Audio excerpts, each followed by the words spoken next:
And welcome, ladies and gentlemen, to another round of the Porsche Cup Season 4 as brought to you by the UKSimRacing community and hosted on iRacing, the premier sim racing platform available only on PC. Tonight marks round 11 of 11 in the championship campaign for all of our drivers competing in Season 4, and of course that means it is time for the season finale. And what better place to wrap up the season, indeed put our drivers through the ultimate test other than heading to Germany, particularly Nürburgring, for the Nürburgring Gesamtstrecke VLN circuit. Whilst not quite the full 24-hour layout, it comes pretty close, being a half cut of the Grand Prix circuit, but more importantly the full-blooded feature of the Nordschleife Loop, which has come to be known as the Green Hill, originally dubbed of course that name by Sir Jackie Stewart all the way back multiple decades ago. But as our drivers get ready to go racing here today, well, it is going to be a season finale like no other given the nature of the circuit, and with only one round of racing on the schedule tonight compared to two that we typically see over the previous 5 venues that we visited, our 6th and final venue is going to really push our drivers to the ultimate limit and be the decider in our championship campaigns. Of course, one of our championships has already been wrapped up, and that was confirmed after the conclusion of round number 10 once all the stewarding verdicts had come in, but we still have 2 champions to crown today and plenty of racing on the cards, and indeed some runner-ups also to take into account, given the fact that there's plenty of points and prizes up for grabs with regards to our drivers in terms of pride being on the line. And well, if you can't win the championship, you always want to be the runner-up and be able to put your foot in the ground, put your stake in the ground and say that you were second best after the fastest driver out on circuit. But before we get ahead of ourselves and make our way on to take a look at our championship standings and everything else in between, well, allow me to introduce myself. My name is Paul TX141 Walsh, also known as Britain Spit, depending on what media you follow me on,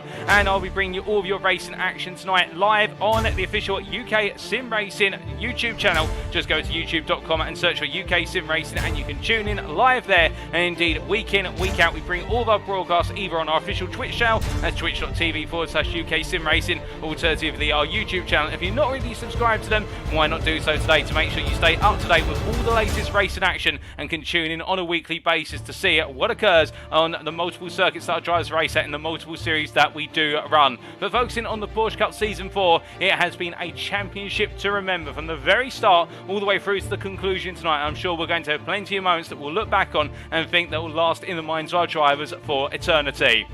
In terms of looking back, let's take a look back at our calendar as it's played out over the course of the last 6 weeks. Well, of course, we start off with seeing right at the bottom there, but at the very bottom of our calendar table with round number 11 at the Nürburgring Gesamtstrecke VLN layout, because it is Thursday the 1st of December, and of course all of our races are occurring on Thursdays. But if we wind all the way back to the beginning, of course, we started off all the way back on the 22nd of September. Goodness me, just 2.5 months ago. How the time has flown, and Christmas is always around the corner. But Mariah Carey, hold it there. We're not going to talk about all what we want for Christmas quite just yet, because what we want to see before we get to Christmas is our championship being decided. And we started all the way back in the United States of America at the Road Atlanta circuit on the 22nd of September. And there it was a day of drama from the outset, of course, with there being a slight modification to the rules for the purposes of the first 2 rounds of racing, with there being an error with regards to the number of instant points that drivers were permitted before they would be subject to a drive-through penalty. The standard being times 17, but it was accidentally set as times 5. That meant our drivers could not afford to make a single off-track.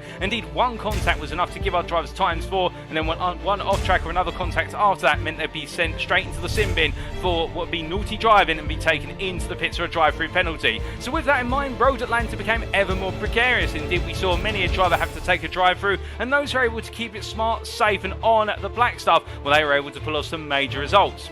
We wound the clock forward 2 weeks then to the 6th of October and made our way from the United States of America and the state of Georgia in particular all the way over to the venerable Monza circuit. Of course, one of the fastest circuits on our calendar, and at the Monza circuit in Italy, we saw all of our drivers make their way through turn 1 on lap number 1. The very feared combination, if you put it in a sentence, the words Monza and turn 1. You put them together and normally it causes any racer, whether in the real world or the sim racing world, to quake, but not so for our drivers who all made it through turn 1 without issue in both of the races. And we saw there at Monza it was all about the slipstream factor and also the balancing of the tyres. But the most notable moment of the racing there, of course, was what we like to refer to as the boss raid in the feature race in the gold class, where we did see DCW Racing, 5 of their drivers leading the top 5, and it was the argument of the rest of the field to try and cut their way up towards what was the race leader and bring on home the result. And there we saw plenty of battling throughout the feature race, but also in the sprint. Let's not forget about that as well, with rounds 3 and 4 really up in the ante after a brilliant rounds 1 and 2.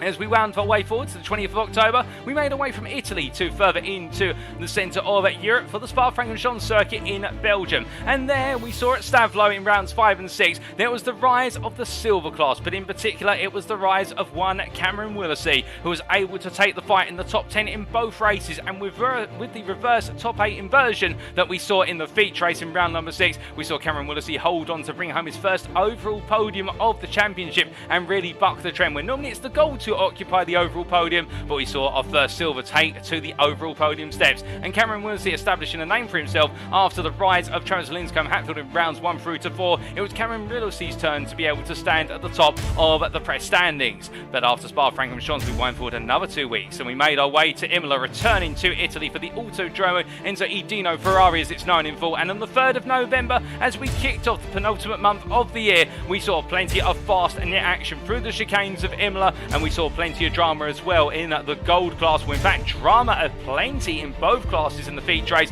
whereby it wasn't quite decided how the races went until our drivers had crossed the line and made their way back to the pit, and then a number of automated penalties kicked in, which meant that it was a little bit of chaos in terms of who finished where and what and which podium, but we found out in the end. That just goes to show you how hard our drivers were pushing, with a number of drive-through penalties having to be taken after the race as post-race time penalties. And in the gold class, of course, we saw the major comings together of multiple drivers, including David Sampson in the run to the auto chicane on the final lap, coming together with some of the drivers from DCW Racing, if my memory reminds me correctly. But of course, we're not apportioning blame. That just goes to show you, of course, as we said earlier, how close our drivers are battling one another all the way down to the line, because they take this so seriously, and who can blame them? That's what it's all about at the end of the day. The racing may not be real in terms of the cars and the physical nature of the circuit, but all the emotions that come with it are most definitely real. It's like practicing on a treadmill when you're practicing for a marathon. You may not be running the marathon per se, but you're still going through all the emotions and the physical endeavour, much like sim racing into real world motorsport.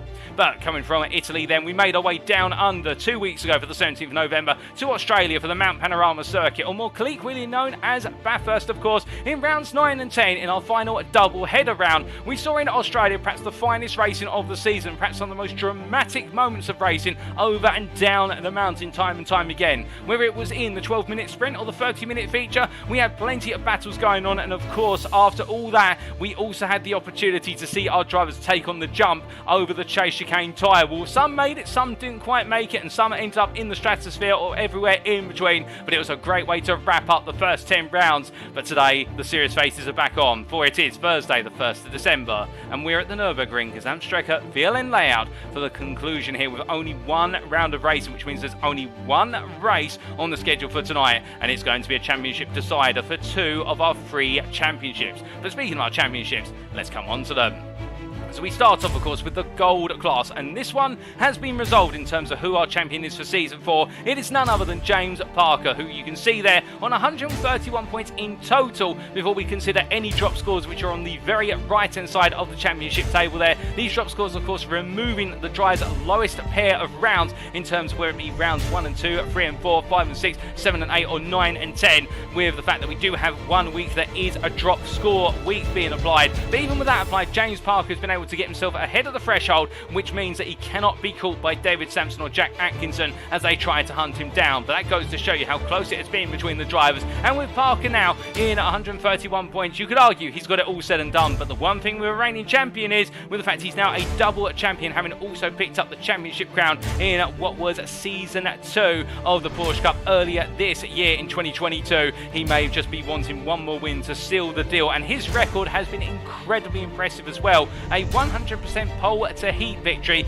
conversion rate at 4 out of the 5 circuits we have visited so far, whereby if he started on pole, he's brought the result home, and that goes to show you that Parker really has been the top standard which everyone has had to perform to. But there's other statistics as well, such as the fact he's picked up 3 fastest laps over the course of this season, also domination in qualifying, being able to put those pole laps in, and also the consistency throughout. There's been no one like him in terms of being able to keep that high standard. Many have come close, and speaking of coming close, you can see there P2 on 79 points. David Sampson, as he makes his way into this finale, currently on 79 points. They're both according to drop score and also total score, and he is 2 points ahead of Jack Atkinson, with Richard Simnor with drop scores applied a further 5 points behind or equal in total score. And what this means in actuality is that we have a 3-way fight to be the runner-up here. Will it be David Sampson, the leader in the fight going into tonight? Will it be Jack Atkinson, who had a brilliant run of form at Bathurst last time out? Or will it be Richard Simnor, who has shown us moments of brilliance, there's no doubt about that, but after a difficult day in Australia 2 weeks ago, he needs to turn it around and find that momentum quickly if he wants to come home with that P2. Meanwhile, in P5 there, we can see on 65 points, it's Stuart Bickley, that's total points we're referring to, ahead of Mike Pollard on 61 points, 4 points between the two DCW Racing drivers, and you can imagine they'll both be having their own little rivalry, but at the same time looking to bring home points for their teams, with Misha Berger in P7 on 57 points, only 1 point ahead of Daniel Dan Weaver, and then Emil Koopmans on 29 points there in P9. And well, if you're looking for perhaps the unluckiest driver in this series, Emil Koopmans is the name you need to look for the simple reason he has shown so much pace over the course of this season, but every time when he's been about to bring home a stellar result, it has gone wrong in some way or form, whether it's been contact with another driver, a spin, or something in between. Emil Koopmans has just been that the driver who's not had the luck this season, and he'll be looking to try and bow out in season 4 in style with a great performance, there's no doubt about that. We then have Ryan Davies, who completes the top 10, 3 points behind on 26 points, 1 point ahead of best of the rest Mark Custers there in P11, and then it's Tim Darracott ahead of Gordon Ramsay, two drivers who showed great form, particularly in the season opening rounds, but as the season has worn on, they started to dip a little in terms of form. That's not to take away from the fact they could bounce back tonight in the season finale. Joe Newman there in P14, another driver as well who's proven very consistent, but battling towards the lower end of the gold class when it's gone right. And Andy Jones a further 3 points behind there in P15 ahead of Lee Holmes, Corey Lazarus, who we saw last time out, of course. I think that's actually Corey Lazarus there, but I believe that K has been incorrectly put in place of an L, and we see Ian Manners there in P18. But just coming back to Corey Lazarus, we did see some brilliant driving from him over the course of what was the races at Bathurst, the closest circuit to his home, of course, and well, we look forward to seeing how he gets on tonight. Quite far away from his home circuit, but you can imagine at the same time that won't perturb him. He'll be looking to continue to establish himself as a force to contend with as we make our way out of season 4, and we've got plenty of seasons to come. We'll tell you more about that come the end of tonight's broadcast. But as we then come on to the silver class standings, well, here it's all to play for at the very top, and we have a 4-way fight at the top of the standings. Karen Willesee is your championship leader going into tonight on 126 points total, 16 clear at Travis Linscombe Hatfield. The momentum is with Karen Willesee. He continues to impress. He continues to find a way to get under the skin of all of his silver peers in terms when he has a difficult day, he still manages to find a way to increase his lead. He doesn't seem to dip. However, with some difficulty last time out in Australia, and Travis Linscombe Hatfield not losing out as much as he perhaps could have if it had not gone the way it did, you can imagine the American in P2 on 110 points, we think he's been given one last opportunity to turn it around. It's against him, of course, with the advantage sitting with Willesee, but the thing is, with a grand total of 38 points up for grabs tonight, and that's total points for the win, not including fastest lap and pole lap as well, you can imagine that for Travis Linscombe Hatfield, he needs to go for gold today to take the silver crown and give it everything. He needs to win, and everything on top with those drop scores also in effect. But in P3 on 95 points there, we also have Simon Bamber. We continue to refer to total points, and on those 95 points it means that he is in with an outside chance of taking on Cameron Willesee come the finish. Albeit for Simon Bamber, he's going to have to dig deep as well and hope that things go his way, and it's the same story for Steve Hughes there, who on 84 points you would think is out of it, and he's almost out of it, but he's just within reach and potentially having that opportunity to take on Cameron Willesee at the finish when we consider how drop scores are played into the account. So therefore it is the two main contenders, the Cameron Willesee and Travis Linscombe Hatfield, who have been the main rivals of this season, and then we have the two outsiders of Simon Bamber and Steve Hughes. Of course, the Herculean efforts of Hughes. We also have the sublime form of Simon Bamber with, of course, back-to-back feature wins he's coming off of from rounds 8 and 10, and then Linscombe Hatfield and Willesee, the two big favourites and big names, who out of the four of them is going to come home the silver class champion. Jack Warder in P5 on 79 points. Don't count him out. He may have a role to play in that championship battle, because whilst he can't win, he can still definitely go for P3 as a minimum. And then we can see Steve Kershaw on 60 points there, leading the rest of the field, albeit still in no man's land. 19 points off a Ward, but at the same time, the best part of 24 points ahead of Glenn Humberstone, who sits in P7 at the moment, 3 points clear of Lewis Willesee. My brother, of course, to Cameron Willesee, and one to watch out for. He's been growing in pace and form over the course of the season, and let's not count him out in terms of having a spectacular run of form tonight. It's Richard White in P9 ahead of Tom Davison, who completes the top 10, and then 9 points behind, joint 9 points behind, but ahead of his equivalent in terms of result countback. It is Alistair Hatcher, who starts off best of the rest there in P11 ahead of Matty Wild, and then Ash Coverdale in P13, 3 points clear at Danny Weston, and then Mark Oliver, David Stewart, Tom Weston, Aaron James and Craig Schill complete the silver class standings. But our other quotient that needs to be decided tonight, it's the team's championship, and you can see here going into tonight, DCW Racing Blue lead the way on 190 points. What is there? 63 points clear of 88 Tech Racing at purple. Now, how does it play out tonight? It's very simple. All DCW Racing Blue need to do is score 3 points. If they score 3 points tonight, they will be crowned teams champions. But of course, it is the Nürburgring loop that our drivers will be taking on, and anything can happen if history is a precedent at this circuit. So do not count it out. We have seen champions crowned with even crazier margins than 3 points, and well, with 88 Racing Purple giving it all they've got nothing to lose tonight. If they want to try and bring home the championship crown, they'll be definitely going all in. But of course, we see Samsung, Kane and Esports there in P3 on 111 points, only 6 clear of DCW Racing Red, and only what is 16 points behind our second place team. You can imagine the P3 outfit, they'll be looking to try and creep the way into P2 and make sure not to be over complicated by DCW Racing Red's aspirations in wanting to finish P3. But of course, DCW Racing Red, they are the sister team of their blue outfit, and whilst they may not be as high in the standings, they're still trying to deliver just as much as their sister outfit. Then the Saints in P5 on 89 points, really leading the rest of the field ahead of Willesee Racing there, who continue to build that run of form, but the Saints definitely finding their form over the last 4 rounds, and that's put them into P5, with Rabbit Hole Racing P at 7 there on 54 points, trying to take the fight to Willesee Racing all the way to the end, and a bit of a parallel in terms of this battle between Willesee Racing and Rabbit Hole Racing, as it is between their drivers, always Cameron Willesee and Travis Linscombe Hatfield. And then we come on to P8, 88 Tech Racing Team Cyan, who are ahead of Simman Racing and Effect Esports, both on 27 points apiece, but Simman Racing ahead based on result count back, and that completes the top 10, with Zilla Racing there in P11 on 9 points. But those are our standings. Let's come on to our circuit for today. Well, we've mentioned it time and time again, but it is the Nürburgring, Germany circuit of what is the Nürburgring Gesamtstrecke VLN layout. Now, of course, as you can see there on the circuit map provided us by simracingwiki.com, we are not quite running the full 24-hour layout. What are we missing then? Well, we are missing half of the Grand Prix loop, and as you can see there from the very start finish line, our drivers will be making their way into the Yokohama S hairpin at turn number 1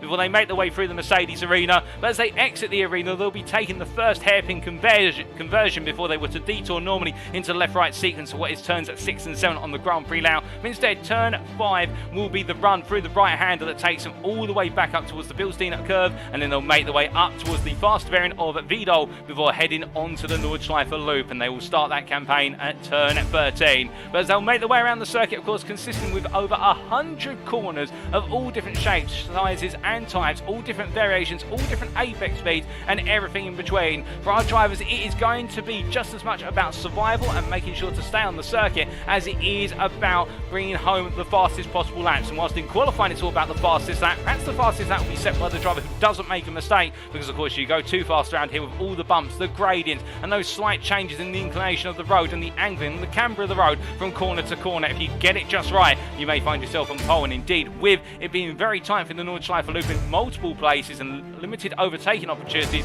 unless the driver in front makes a major error, it could be track position that is very key to success for our drivers, given the difficulty in overtaking. The main place to make overtakes when you're going around the Nordschleife loop is the run on the Dottingenhohe straight, the back straight, which you can see there, which takes our drivers effectively all the way back to the start finish line. But indeed a very long lap, extending by over 10 miles, in fact I think closer to 15 miles unless my memory is mistaken. And as our drivers get ready to go tonight, you can imagine they will be mentally preparing themselves for the beast that lies in the Eifel Mountains here, because to come home safe and sound is an achievement in of its own. But as we come on to our rules, let's take you through the slightly revised rule set for tonight. And we can see here in qualifying, a lone qualifying format shall be used as always, and that means that our drivers will all take to an isolated instance of the Nürburgring circuit, whereby they are all alone on circuit and they have the opportunity to put their qualifying laps in. As for qualifying laps, each driver shall have 3 laps available to them, or 30 minutes, whichever one expires first, for each driver to set their best possible time. And in the races, well, there's only one racer tonight, and that is a single 6-lap or 45-minute feature race. We expect it to last 6 laps. I will get to the 6th lap before the 45-minute window expires, and therefore our drivers will be putting 6 laps of racing in, and that's why we decided to merge the 2 rounds of rounds 11 and 12 together into a single round, because otherwise we would have a 1-lap sprint effectively, or a 2-lap sprint at most, and then we'd have a short feature race as well, consisting of only 3 to 4 laps, and so we wanted to make it a little bit of a longer one to put our drivers through the ultimate test. Now the race shall of course commence via a standing start, as is the tradition in the Porsche Cup, and in terms of the feature race grid, it should be set based on results of qualifying, compared to previously our feature race grids have been set by a top 8 version of the preceding sprint race. But we do not have a preceding sprint race, of course. Now, there's no mandatory pit stop requirements in the feature race if a driver decides to come into the pits. That's for their own volition, but we're expecting everyone to do all 6 laps on circuit without the need for a pit stop. And a driver shall receive a drive-through penalty if they accumulate 17 or more instant points. And points awarded for the feature race shall be a combination of the traditional sprint feature points format. And as we said earlier, it is a grand total of what is 38 points up for grabs tonight if a driver should bring home the win in their class. And on top of that as well, everyone who finishes outside the top 10 in their class shall receive 2 points as long as they complete 75% of the race distance. And therefore, it is worth racing all the way to the end, even if you're off pace here at the circuit, which some consider to be more of a time trialing circuit than a race circuit. But regardless of what you think of the circuit, bringing the car home will still yield points and could be the difference between where you finish in the championship, given your relative standings with your peers. That's enough rules, regulations, and everything in between. We head back to our live pictures here, and let's take you through that schedule for tonight. Times in Greenwich Mean Time, that's GMT or Universal Coordinated Time, UTC. We can see that in just under 5 minutes time, we'll be heading into the extended qualifying session of 30 minutes in length, where all of our drivers will take that isolated instance of the circuit and look to do their utmost to perform. There's no doubt about that. And then we'll take a brief pause of what is 5 minutes before setting the grid for our feature race, which will start at approximately 8:30 this evening. 6 laps of racing or 45 minutes of racing, and who will come away with the checker flag in hand as the winners at the Nordschleife. But also on top of that, who will be our crowned champions in the silver and the team's championship. So of course, we already have James Parker as our gold champion, but we've still got 2 to decide, and plenty on the line, of course, in the gold class for the runner-up spot. But plenty on the card for today, and it is quite a cool day here this evening at the Nürburgring circuit as well, with the fact we do have an ambient temperature of 18 degrees centigrade and an average track temperature of 18 degrees centigrade. And of course, this circuit being so long, so extended, you can see they're 24.15 kilometers in length if you want to use metric measurements, and therefore track temperature is going to vary between different portions of the circuit. And thank goodness we do not have rain, because if it were to rain here, it may rain at one corner halfway around the circuit, but be absolutely bone dry at the other side of the circuit. But you can imagine one day, if rain should arrive in iRacing, that could definitely throw in some complications. But as our drivers continue to make the way on around here in their final warm-up, we can see a couple of drivers still getting themselves set, including the Saints' driver of Gordon Ramsay here from Scotland, the number 22 driver, as he makes his way on around. He's got a long way to go as he's making his way through what is the Nordschleife loop at the moment. In fact, making his way up towards the carousel, and as he heads on through here, the fastest driver in this final practice warm-up session. And at the same time, we have to keep into account here, these lap times are nowhere near indicative of what our drivers are aiming to achieve perhaps in qualifying, for the simple reason that right now it's all about getting set. And will some drivers maybe try to push it to their utmost, others may not. But as we see there, Patrick Falconer saying hello in the YouTube chat. We'll say hello to Patrick Falconer as well, and saying, come on DCW Racing, do not kill each other in terms of the 2 teams. And oh dear, only 3 points in terms of that team's championship. Indeed, DCW Racing have set themselves up very nicely in terms of the blue outfit for that team's championship, and it is only 3 points. But then again, I say only 3 points, as we said earlier, it's not over until the final checkered flag falls and all the results have been confirmed. But speaking of things being confirmed, if you're ever wondering how you can potentially give back to UKSimRacing, if you've been a long time fan and you've been enjoying the broadcast today, or Turty, you've been part of the community and you just haven't had the opportunity to figure out how you can give back, but you so do decide to want to. Well, did you know that UKSimRacing is affiliated with multiple sim racing and real-world motorsport companies, including Swello and Meta Sim Racing Coaching, Race Anywhere, and Demon Tweaks? And if you head to our website, that's uksimracing.co.uk today, and you'll see the website on screen here, you'll notice that there's a link on the top left-hand side, which is listed as discount stroke affiliate links. Well, if you click on that link, you'll be taken to the following page, and there you can see the logos of our affiliates, ranging all the way from Race Anywhere to one of our recently introduced affiliates, and that is Amazon. And if you click on any of our affiliates images, you can make purchases through the pages you are taken to, where there will be automatic discounts for you and a kickback to us from any purchases you make. And that kickback we receive, because we are a non-profit organisation at UKSimRacing, will go all the way back into our community's investment fund, and therefore this will help us fund future series, including the likes of the future series of the Porsche Cup. More on that towards the end of the broadcast. Also the GT3 League and plenty more leagues that are planned going into 2023. And well, goodness me, the year has flown on by, but UKSimRacing continues to go from strength to strength, and we've got plenty on our cards for 2023, and we'd love you to be able to support us in achieving our endeavours as we go into a new year. On top of that, some of our affiliates provide discount codes which are available in the UKSimRacing Discord, so do remember, a little purchase can go a long way in supporting UKSimRacing. But what can also go a very long way tonight in the racing in? Well, it is a good, solid qualifying lap. And as our drivers get ready to head on around here, of course, they start in the run up towards what is turn number 1, albeit the start-finish line here. So we are going to see our drivers gradually make the way on around here for their first flying laps immediately. But given the fact our drivers will be on cold tyres for at least the first half of this lap, what we're going to do, we're going to hold off giving you an onboard lap until our drivers go on to their second flying lap, and then we will give you that second lap and take you through what it means to do a lap in the Porsche Cup 992 machine. Of course, with no ABS and no traction control, we are running Super Cup 992 spec, and well, that lap plays out here at the Nürburgring Gesamtstrecke VLN layout. But as we see Cameron Willesee making his way out of the Mercedes arena and through turn 5 and heading up towards turn 6 and getting ready to go into the hairpin very shortly here. And as he makes his way through the right-hander, plenty of our drivers right now just gradually heading on around. We can see Joe Newman getting himself set up here, making his way down the Dottinger straight and getting prepared for the run onto his first flying lap. And we talked about it already multiple times in terms of the fact that it's just as much about survival here as it is about being able to put in a fast lap. But let's just contextualise that a little bit. Indeed, if you look back through the annals of history, you'll note that there's been a number of times where many a driver has had a near brush with death at this circuit. Many a driver who has unfortunately left us and passed away due to incidents at the circuit. And some of you may be wondering, as we look at our drivers making their way on around the circuit, also at night time, which does not make it any easier, despite the very bright headlights of the Porsche machinery they're racing in. You'll notice that there's a lot of white chalk marks on the circuit, and you're probably wondering, are those the names of drivers who have passed away or lost their lives? Well, some of them are just tributes to friends and family, but also some of them, yes, they are indeed markers, essentially, with regards to names of drivers or signatures of drivers who have passed away over the years. And of course, perhaps the most notable incident that did occur on the Nordschleife loop back in 1976, where a driver did not pass away, but it was a near-death experience for the driver in particular, is of course Niki Lauda, who sadly no longer with us,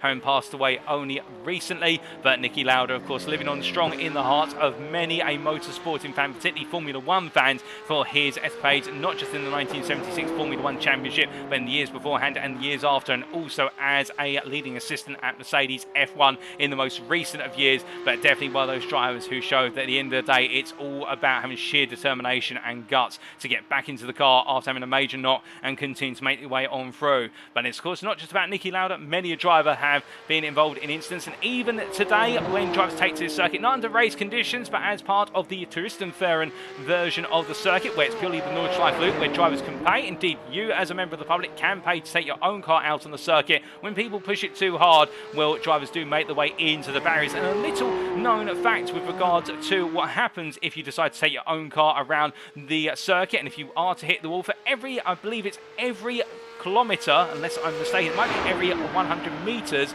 but I'm sure somebody will be able to correct me in the YouTube chat. But for every certain length of AMCO barrier that you make contact with and displace or damage, you as a participant in taking your own car around the circuit on a track day have to pay for the repair of the AMCO barrier. And that's to try and discourage people from pushing a bit too hard and planting their own personal machinery into the wall. Indeed, our drivers are going to be pushing hard tonight, but at the same time, they will be looking for that balance in terms of not making errors. But as we see Misha Berger here making their way through what is the right-hander, coming all the way out of the first long run through Ehrenberg there, and now making their way up towards Ardenauer Forst. We can see our drivers getting themselves set, and of course tyre temperature, a major thing on this opening qualifying lap.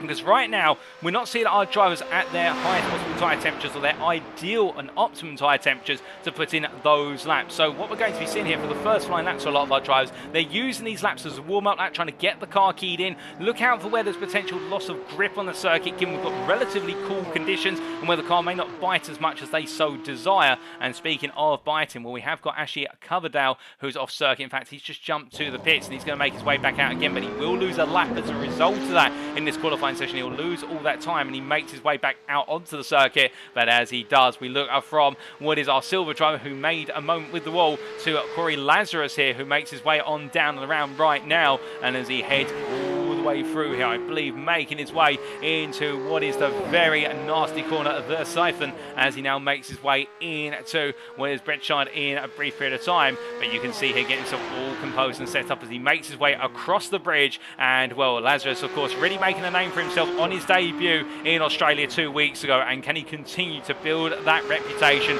as being a fast driver, indeed a dark horse, should he be running up towards the front tonight? I can imagine he'll be looking to go for the win within the whole class, there's no question about it. But as he makes his way on around at this point, we also look up to Glenn Humberstone here, making his way on through and down the dot in the Her straight, and coming towards the end of his current lap. We do have some drives making their way toward the end of their current laps already, and well, we are just keeping a tab on our delta. In fact, I believe that Glenn Humberstone here has just recently made his way back up to speed. He did have an off track, so he's had to abort and restart his lap, because I don't think anybody would be getting in a lap around here that is sub 7 minutes, unless I'm very much mistaken. But I believe our drivers are mostly targeting what is about 8-minute 5s or to 8-minute 10s, depending on their relative speed and also the class, whether they are gold or silver. But I think we're looking at the fastest laps here. It should be very close to the 8-minute mark in the Porsche Cup 992 machine. Now, of course, this machine, no easy beast to tame. We have seen that over the course of this season. We said earlier about the fact these cars do not have any ABS or traction control. And what does that mean in practice? Well, it means under braking, you are the one. You have to manually provide anti-lock braking on the car, because, of course, ABS standing for anti-lock braking system. The idea behind it is if you press too hard on the brakes too soon and you try to get the car to slow it too rapidly, then the anti-lock braking system will help essentially prevent the brakes from locking up, and it will assist in the retardation of the car. It will cause your braking distance to extend slightly, but you still get an overall braking effect. When you have no ABS and you decide to do that and you lock the brakes up, the brakes stop working. The car will just start screeching forward, the brakes will completely lock on, and you'll end up taking a huge chunk out of the tyres. You eventually flat spot the tyres, because the patch of the tyre that's in contact with the tarmac will essentially just continue to rub on that same patch. It will not roll the tyre, which is what ABS helps. It enables the tyre to roll under braking, and therefore our drivers have got to essentially do their own ABS over the wide variety of 100+ corners. But traction control as well. Traction control system, as TCS stands for, enables the driver to be able to put their foot down a bit more aggressively, and the traction control will help prevent over wheel spin on the rear tyres, with these cars of course being mid-engine rear-wheel drive, but the engine located more towards the rear axle. But as they get the power down in these machines, what they've got to do is feather the throttle appropriately to try and avoid any major wheel spin and get the car pointing in a straight line and deploying all that power at the fingertips of the driver, or the toe tips we should really say. But as we see here, one is going to Humberstone making his way on around and down. We have got some drivers who are getting a bit closer to their initial flying lap, and that includes the likes of what is, I do believe, Emil Koopmans, who right now making his way, or begin to make his way into the downhill run here, as he makes his way into Head Wigshua and heads on down towards Whipperman Corner gradually. But of course, the nature of the Nordschleife Loop in particular, it consists of 3 major parts. There's firstly the uphill run up towards and through the Eifel Mountains, then there's the run over the mountains, you could argue, and then there is the downhill run. If you break it into 2 parts, it's uphill versus downhill, with about 60% of the lap on the Nordschleife Loop being uphill in terms of the overall gradual gradient change, whereas the latter 40% is the downhill run. But the point being, because you have the gradual and very significant gradient changes, that also is something which you have to be wary of as a driver, because when you go for a gradient change in a car such as this, it can naturally unsettle the car. And now as we see Koopmans making his way in the long charge down and around, heading very shortly into what will be the right-hander here of, I do believe that is Sprunghigel, and as he heads on through the right-hander, we do have our first time on the board from Karen Willesey, an 8:11.715, and well, that's the first of many a lap that will be done here in this qualifying session. But a good opening lap there for the silver leader as he continues to press his way on to trying to be retaining that championship position come the very end. But will he be able to do so? That is the question. Stuart Bickley comes across the line as well, but here is James Parker, and what better way to credit him with his gold championship crown than to ride on board as he takes us around for a flying lap of what is the Nürburgring Gesamtstrecke VLN circuit. As he heads on down towards turn number 1, then getting ready to go onto the brakes and braking in to the right-hander at turn 1 there, hairpin, and as he comes all the way down to first gear, now getting ready to get back on the throttle, use a bit of whip for the exit, bring the car over to the right as he heads into the Mercedes arena for turn number 2. Down into second gear, and as he builds up the power, now making his way down towards turn number 3, and Trout breaking his way into turn 3, going for a very late apex here, get the left-hand side tyres up onto the curb to pull the car around before putting the car in the middle and braking harshly into turn number 4, carrying out through 5, and now heading down towards the hairpin at turn number 6, where we cut off the GP loop.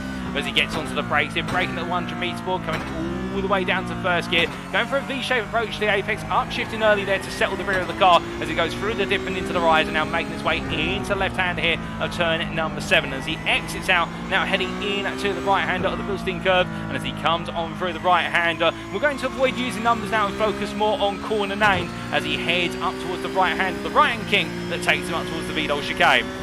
And as he charges on through here, completely flat out, and bringing the car gradually over to the right hand side. And he'll be looking for his brake marker, which will be about the 50 metre board, just before 65 metres, and going for the fast variant of Vito here in third gear. Straight line between the apexes and riding the exit curve before he makes his way into what's known as T13 as he comes through the left-hander that takes him onto the Nordschleife loop. Now, it becomes the ultimate challenge. Heading into Sabine Schmidt curve, of course, named after the infamous female driver who once took a Ford Transit van around the circuit trying to go for under 10-minute record, and he makes his way through the right-handers here, heading up towards Hatzenbach curve. As he heads on through the right-hander, balance to the throttle in fifth gear as he continues to build up the speed and now makes his way into Hatzenbach. Onto the brakes, he'll go trail braking to the left-right sequence, down to full, down to third, and as he balances the car and gets the throttle back on. Now he'll make his way up towards Horhaken corner as he heads into left-right-left combination, and you can see gradually bringing the speed down between apexes as he now makes his way into the braking zone of the aforementioned corner and heading through the right into left. A kink in the corner and a drop in the road, and it means he can get on the pound nice and early using the camber of the road as he now heads all the way through what is the Puddlebacker Hoher and up towards Flugblack's corner. And now get ready for this. Will he lift? We can see they didn't lift in the jump, but lifted there coming through Flugblack's. He has to be fair. They haven't got the downforce to go through Flugblack's completely flat out. They're not LMP cars, and now it's the long run all the way out towards Arenberg. But before he does, he goes through Cottonbourne. He's just gone through the left-hander of Cottonbourne, and now shortly gets ready for Schredenkreuz. And here it's about balancing the throttle and carrying the speed from 170 miles an hour. He lets the car drop to 150 and gets on the brakes all the way down from 6th to 3rd gear as he heads for Arenberg, going a little bit deep there, but he can recover it as he powers out using the camber of the road once again. And that's the charge down through Pussbrooker and into as he makes his way all the way up towards what is the Ardau Force. But after those two corners, he's got to go through the compression, and here he goes into the dip, and then as he comes through the dip, brings the car to right into the rise, blind left apex corner here, and as he brakes his way on down, now he can calm the car a little bit, trail braking all the way into Ardau Force as he comes into the left-hander, then the right that snaps back, and that is another sector complete as he now makes his way in the run up towards Metzgertsfeld as he goes onto the straight.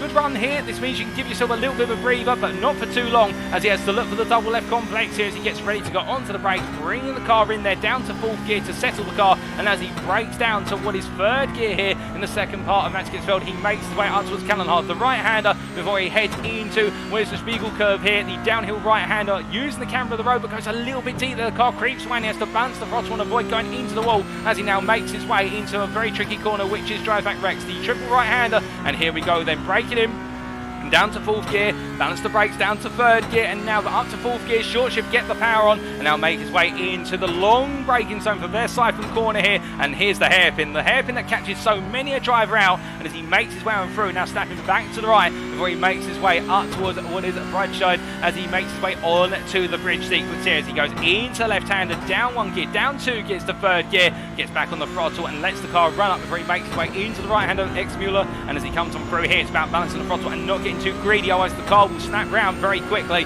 as he charges his way up towards where's the left-hander known as Lauder Links. And into left hand, then flat out through here, and then get onto the brakes for Bergwerk corner here. He's got sight his braking marker, which is about 75 metres from the initial entry, about 100 metres from corner apex. Now coming onto the power once again as he makes his way on up the hill. Now it's a flat out run all the way up to what is the very tricky left-hander of mid-curve. But as he makes one through, we're going to expect some battles here through the long run up the hill. And as he goes through what is Kesselchen and heading up towards Klosterol, we can see here just continues to commit to the throttle, gradually building up speed, but as he continues to go on up, he gets steeper and steeper, and this is where being in top gear, if you're in the draft, you'll gain, as he heads into the curve. Now it's a lift. Will he come down a gear? He does indeed, with a dab of the brakes as well, down to 5th gear, and as he powers on through, now heading up towards Stillstrecker, as he goes through the right kink here, lifts off the throttle to settle the car and also make sure he can make the corner, and now braking all the way down from 5th to 3rd. Will he drop to 2nd? Yes, he does indeed, as he gets the car hooked in on apex and makes his way on out.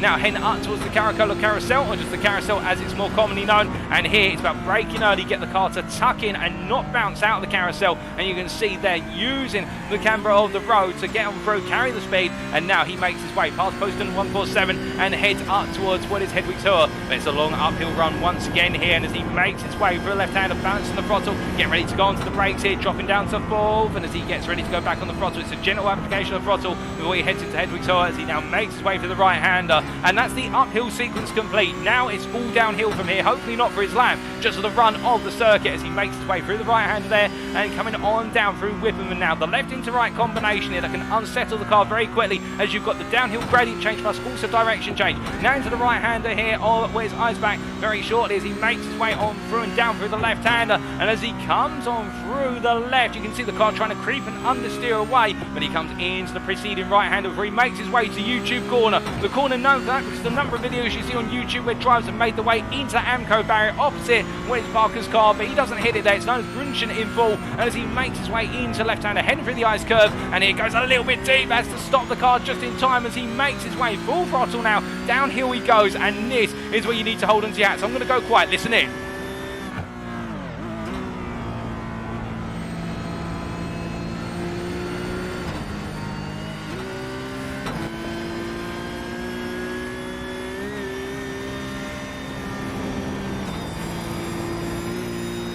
Well, that was a roller coaster ride in the downhill run through the Stefan Belov Hess Grosser Spunhagel complex. Now, I don't know what is as he now makes his way into the right hand of fourth gear before dropping down to what will be third gear for Schwalben Schwann's curve. And as he heads on through, now we come up to the mini carousel, also known as the Blindness carousel or small carousel as it translates to in literal English. And as he makes his way out there using the camber of the road once again before heading up into the right hand of Galgenkopf corner. Coming through then and making sure not to get too tight to the apex. There's a major dip in the road which unsettles the car and causes it to bounce up as he exits the corner. Now it's a bounce in the throttle here through the completion of Galgenkopf and onto the Dottenauer straight. And now James Parker, and indeed any driver who's got this far without making a mistake, can relax and know you're 90% of the way there. Now it's all about just keeping your foot right down the floor, that's your right foot for the throttle, and heading all the way down towards what is Hohenrain corner to complete the run through the Nordschleife loop. But here you'll see he puts the car in the middle initially and he'll gradually bring it over to the left before making his way into left-hand kink on this straight. And this is where we'll see the highest speeds they make their way downhill underneath the Bilstein bridge. And as he comes on down, of course, we saw 170 miles an hour early. He's going to be reaching, well, I think it's just 170 again as he now trail brakes his way all the way through Tiergarten and into Hohenrain, the right-hander here. And rather than continue all the way through to the right when he comes through the final sequence here, he'll be going straight on to complete the lap. But that is a lap of the Nürburgring Gesamtstrecke VLN layout here, brought to you by James Parker. And whilst the latter portion of the lap has not been an improvement with a number of mistakes, still a very good lap then. Just gives us a great reference marker as to what it takes to pilot the Porsche 992 Super Cup machine around the very tricky German circuit. But in terms of how our times line up at the moment, our current pole sitter provisional overall in the gold class is Tim Darracott as he makes his way on around on his final flying lap. And we should take a brief moment to also introduce one driver who is a guest for today, and that is Peter Cox, who unfortunately is not out on circuit at the moment, but you can see him there on the timing tower. He's currently P6 overall, P5 in the gold class. Peter Cox joined us tonight as a privateer guest, and he'll be racing in the gold class, and we look forward to seeing how he gets on and will his best time in his qualifying session so far has been 7.5 seconds of a Tim Darracott's provisional pole lap. Indeed, everybody trying to push on ever more. And speaking of pushing on, oh goodness me, as we can see there that Corey Lazarus getting it wrong. Well, we look to Travis Linscombe-Hatfield, who making his way on around here, and we can see Linscombe-Hatfield heading towards the end of his lap and on an improving lap. In fact, not at the end of his lap, my apologies. In fact, I think he is towards the end of the lap. He's going on to another lap there, just a little bit confusion. It is, of course, difficult because they don't start at the start-finish line when they're initially released out of the pits. So they jump back to the pits. They make their way onto the Dottenauer straight as if they were going around the Touristenfairen layout and then make their way onto lap. And now we see that Linscombe-Hatfield here currently provisional pole in the silver class by a margin of what is there 5 seconds almost over Cameron Willisey. And well, 5 seconds, it sounds like a lot, but I can definitely say this. 5 seconds here is the equivalent of making a couple of mistakes between sectors. And whilst that's not to belittle Linscombe-Hatfield's performance, that goes to show you how well Linscombe-Hatfield has nailed his lap together in terms of not making mistakes. And that 5 seconds has come from nailing each and every sector. And I can imagine he'll still look to improve. But meanwhile, as he makes his way on around, we're hearing that Misha Berger's getting ready to go on to another lap. And also we still have some drivers who are heading towards the end of their current laps, including, well, Ashi Coverdale is parked in the pit lane, so he will not be doing any more laps unless he heads on out. He does have a lap to spare, to be fair, so he could do another one. We also do have Alistair Hatch, who's yet to put a time on the board. The same for Joe Newman, and also, in fact, I think Joe Newman has put some times in. He's just not been able to get a valid time on the board due to off-tracks, potentially. And Jack Atkinson, well, he's currently just sat in the pit lane. He has not taken to the circuit. He's decided against putting a lap in. Well, you can understand perhaps why. Why? Given the fact he does not want to make any mistakes. But as we see here, that Hatcher heading on down the round. I think Atkinson will be reserving those mistakes for the race if he is to make any. We can see Hatcher heading on through and up towards what's out now force as he makes his way into tricky right, left, right combination here. And as he comes on through, of course, now with darkness fully descending on the circuit. It was relatively dark when we started this qualifying session, but time has progressed as we've gone through this qualifying session, and now really we are seeing the minimal amount of ambient light. It all comes from the headlights of our drivers and their knowledge of the circuit, being able to remember where the corners are. And what I can definitely tell you, when you're going around this circuit in the night, it is a completely different beast in terms of you have to be on your toes with regards to remembering right which corner's coming up next. If you don't remember which corner, that can be enough to unsettle you mentally, and it does become a psychological war between you and the circuit, any circuit in the dark, but particularly here at the Nürburgring, for the simple reason you are being put to the ultimate mental taxation, which is you have to remember over 100 corners, remember the apex speeds that you want to carry, remember the gears you need to use, remember the positioning of the car, remember how the car's going to handle, remember how the gradient changes, remember how the camber of the corner is, everything in between. And we could rattle it on, but that's what goes to the mind of a driver. But when you're out there, I can tell you, you just focus on one thing, and that is staying alive. Do not make a mistake, and just deliver the lap that you have put into your physical memory and also your mental memory. And well, we talked about Jack Atkinson only moments ago, and it looks like he's making his way on out here for what is going to be one lap as he comes on through turn number 1 and into turn number 2. And I believe we will likely not be running overtime in this qualifying based on the precedent set by the previous rounds, whereby when we do hit the 30-minute mark of the clock at the top centre of your screen, we will be concluding qualifying immediately and then heading up into the final warm-up breather session before going racing. But as we see here, Atkinson making his way on around, well, he's getting himself set up here for what could be a lap that may change that complexion of the grid in terms of he could fit himself right up there if he plays his cards right. But right now, the driver who has played his cards right by an advantage of 2.6 seconds is Tim Darracott, who jumps to the pits and gets out of the car just as we briefly catch him with an 8-minute flat 0.7. That is an absolutely phenomenal lap, and 2.6 seconds clear of Gordon Ramsay, definitely having pushed it. And now the question will be, can Darracott perform when it matters most in the race? Of course, qualifying is just one part of the story. It is one lap out of many that is registered. Meanwhile, in the race, it will be 6 laps, and every lap needs to be now spot on to come home the winner. And well, speaking of a driver who's setting himself up for the win, Travis Linscomb-Hatfield right now as he makes his way down and through onto the bridge section here before heading up towards Exmuller Curve. You can see, well, he's going to be, as we understand it, unless Coverdale or Humberstone or Wilder are able to improve, Linscomb-Hatfield will be your silver pole sitter for this season finale, given the fact that he does have that margin of 5 seconds over his championship rival. But of course, he will need to bring home the win in the silver class and hope that Cameron Willesee has a day to forget at the circuit and a potential retirement if he wants to be able to swing at that championship his way. But as he heads on and through and up the hill he goes, we do briefly look to Matty Wild here, who's currently parked in the pit lane, in fact. And well, Matty Wild has put a representative lap in of an 8-minute 51.91, but that's it for him. He's not putting any more laps in. He's decided just to park up and wait, and you can understand why, to be fair. I think he just wanted to get a lap on the board so that way he doesn't start right at the back, assuming some drivers do not put laps in, and we do have at least one driver who's not going to have a lap registered, and that is Jack Atkinson. But Alistair Hatcher is out on circuit at the moment, as well as Atkinson, and here is Jack Atkinson once again as he makes his way now into Orenburg Corner, and as he comes on through the legendary right-hander, of course, the corner where you'll see a lot of battling action if drivers are able to stay close enough together in the straight run all the way out towards Orenburg. But as he heads on down towards what is the compression before Aldenau Force, you can see Atkinson here giving it everything, because he knows he's only given himself one lap to deliver as he makes his way on up the hill and doing everything in his power. As we do say hello there to Richard Simnor, who's saying, can I get a D? You can definitely get a D. You can also get a C. You can definitely get a W, and that spells DCW Racing, I do believe, Richard. I hope you're doing well. And well, as I try to get ready to go, we do see that DCW Racing being represented in the chat and also out on circuit. There's no doubt about that. Richard Simnor and also Stuart Bickley, as we do also look to Glenn Humberstone as we see him here making his way on around. And we say hello to Bickley Motorsport there, as I do believe that is Stuart Bickley himself, or at least the team that's after his own name, as we see Glenn Humberstone making his way all the way through and up towards Whit's curve here, and well, the silver driver right now getting himself set for what is going to be that transition into the latter half of the lap.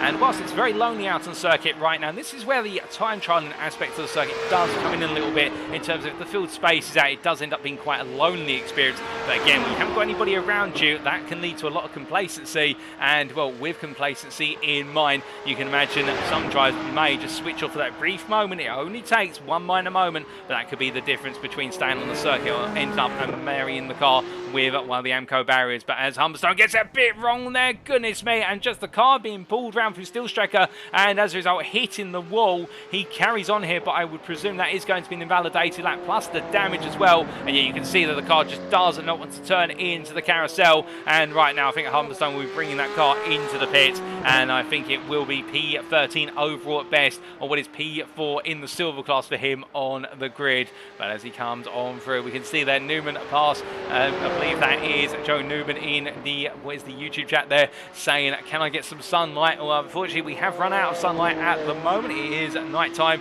but who knows where we'll be starting in the dark or where we'll be starting in daylight. I think some drivers right now will be hoping that we do start in a little bit of daylight. But speaking of seeing daylight right now, will we see Misha Berger's lap time see daylight here as he makes his way on through the latter half of the lap through the Stefan Belov complex. He makes his way all the way down on the round as he comes charging on through here. Of course, when we rode on board with Atkinson, you got that onboard perspective of the car jumping around, trying to carry as much speed as possible from apex to apex, from corner to corner. And as he comes roaring on through and down and up towards what is going to be the run into the Kleiner carousel, you can imagine he'll be thinking to himself, right, I've done most of the lap, I've just got a little bit to go. And speaking of a driver who's done all the lap, as he comes to a timeline here, will he improve from his previous best? He comes to the line, it's Travis Linscombe Hatfield, he crosses the line, he was previously 4.5 seconds off, and well, he did not improve on that previous lap.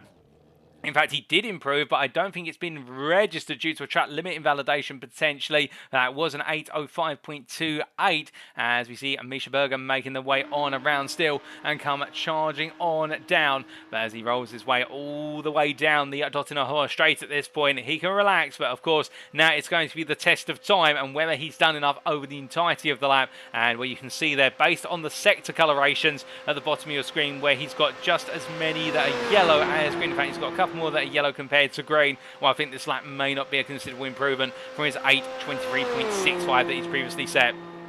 If he is able to improve it, it may see him jump a little bit further up the order. Of course, while the limited number of gold drivers currently outside of the top 10 as he comes charging on through to the Horan Rain corner to complete his lap, and as he makes his way through the aforementioned sequence, heads to the timeline here. And what's it going to be for Berger? Will it be an improvement? I don't think so. I think he's going to be slightly off his previous best, and indeed it is confirmed there that lap from Misha Berger not being close enough to improve. In fact, it was very close. It was an 8:23.94, but not quite enough. 3/10 off his previous best. But we've still got Jack Atkinson making his way on around. Has he left it too late? That's the question, given that he's making his way right now up towards the Kleiner carousel, and as he comes charging on through and up towards what is the carousel, you can imagine now, I don't think he's got enough time, Atkinson, to complete this lap. I think he's just going to run out of time before he can get to that timeline, and well, that is going to be unfortunate for him. And we're just trying to check the sector times. Has he had a sector where it's gone wrong slightly? Well, no, he's absolutely flying at the moment, so it's all going to come down to whether he can deliver this lap. He's got a minute to go. In fact, I think he may just make it. I think he may have just timed this to perfection, and he is right now the only driver, unless I'm mistaken, who is on a lap. Everybody else is parked in the pit lane or just outside the pit lane. In fact, one driver who we haven't talked about, and he is making his way around there, Stephen Kershaw, who's just going through Tiergarten at the moment into Home Rain to complete his lap. He's currently P14 overall, P5 in the silver class. Will it be for him as he comes to the line? He'll have 30 seconds to go when he gets to the line, so he's going to make it in ample time. He comes to the timing line, and well, will the lap be an improvement? It is not an improvement, but meanwhile, Atkinson heading on through, and he's just going to make it here by about 10 seconds when he crosses that line. So he's left it late, but he's not going to be last by the looks as he comes to the line. And what's it going to be for the gold driver as he takes his time onto the board? It is going to be P9 there with an 8:10.719, putting himself right in the middle of the field and crucially on the 5th row inside the top 10. But that is it, ladies and gentlemen, for qualifying as the checker flag is out, and it's now time for our drivers to take a brief breather before they go into the race. We head into the 5-minute warm-up session here. We're still in pitch darkness. Don't worry, your screens have not failed you. It is just that dark out on the circuit at the moment, and there you go, you can see the pit stalls there. But indeed, it is very dark indeed as we're heading closer and closer towards midnight local time. But this gives us an opportunity to introduce Peter Cox here, the privateer, who makes his way on out of the pit lane and through turn number 1 through the Yokohama S hairpin curve. And as he comes on through the Mercedes arena, as we said earlier, privateer and guest for today, he'll be racing in the gold class in the number 68 Porsche, and we look forward to seeing how he gets on as he makes his way through turns 4 and 5 and heads on down towards the early hairpin at turn number 6. But as he comes on through,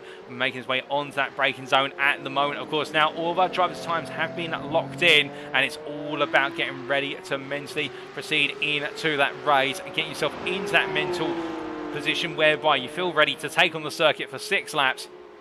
And as he makes his way into what is the right hand there through the Bilstein curve and heading down towards Vidal, well, we wish Peter Cox and all of our drivers, of course, the best of luck, and hopefully they'll all be able to keep it on the road and we won't see any major shunts or anything along those lines. We don't wish it on anyone, of course. It does create drama and it does mix things up, but here at this circuit it is the game of survival as we see Gordon Ramsay here, the Saints driver, making his way into turn number 3, and well, after a good qualifying session for him, definitely will be looking to try and bring home at least an overall podium, if not the overall win, and also on that gold podium as he makes his way on around. But as he proceeds through the corners here, of course, he's all set, and indeed many drivers set, including Tim Darracott, and Darracott really in a world of his own in the qualifying session, you would argue, given the advantage that he took the pole position lap with. And as the pro team makes his way on down in the long charge here, and well, he's still got a couple of, well, in fact 3 minutes before we transition to the grid. You would imagine whoever puts it on pole is going to be a firm favourite to be finishing right up there come at the finish. But of course, it's not as simple as that, as we've said previously. To finish first, you've got to survive the test of time. And well, Richard Simnor will know all about that, as we do see the DCW Racing red driver here making his way on through was the earlier sequence of corners and getting himself all set up and ready to go. But indeed, all our drivers right now just using this warm-up period to their own devices, some using it to practice given how dark it is, others using it just to take a breather, not head back out into the circuit. And it does look as though all of our gold drivers, or the majority of our gold drivers, have made their way out of the pit lane and onto circuit, whereas all of our silvers have opted to stay in the pit lane. It's an interesting mix there in regards to literally everybody in the gold class heading out, whereas all of our silvers have decided to stay in the pit lane. But perhaps the silvers there all just mentally setting themselves up for success right now and deciding not to essentially put any more pressure on themselves. They don't want to get any more quote-unquote practice in. They've practiced enough already, as we see Joe Newman here from SimRacing making his way down into the compression. As we look over to the YouTube chat there, I can see many of you chatting back and forth, and some of you commenting, particularly Patrick Falconer commenting that Gordon Ramsay seems quite handy around here. Indeed, he does look quite fast. He'll be trying to take the fight to what is Darracott, Tim Darracott in particular, as they make their way on around. But Patrick Falconer saying, we're not built for this track. Well, whether you're built or not for it, if you're out there on the tarmac right now, it's going to be a test of your ability to bring it on home. There's no doubt about that. But DCW Racing, well, I can imagine they will be thinking about having the safest possible start they can with regards to this night, given they only need 3 points to take the team's championship crown. But as we see Newman making his way on through the right-hander there and heading all the way down and around, heading up towards the drive back Rex very rapidly here, the triple right-hander. We do look to James Parker here, and James Parker was 88 Tech Racing Team Purple. The pressure is technically off of him because he is already crowned our gold champion, or has been already crowned our gold champion using the right tents. But as he makes his way on through the rapid sequence there, of course for him it's all about picking up those extra points, and well, more importantly, picking up that extra win in the championship to continue that consistent run of form that we have seen. But just to remind you all, in terms of our schedule for tonight, and we'll just bring it back up on screen for you very shortly, we will be going into our one and only race of this evening, and that is the 6-lap feature race. That'll be kicking off in just under 2 minutes time. But with this schedule all ready to play out here, it is a cold night in Nürburgring at the German circuit at the Nürburgring Gesamtstrecke VLN up in the Eifel Mountains. And who will come down the mountains? Your winners today? That is the question we're waiting for the answer for, as we do see Travis Linscombe-Hatfield briefly make a foray out onto the circuit, but I don't think for too long as he comes on around. And with a 5-minute warm-up period complete, it is now ready for our drivers to gradually make the way onto the grid.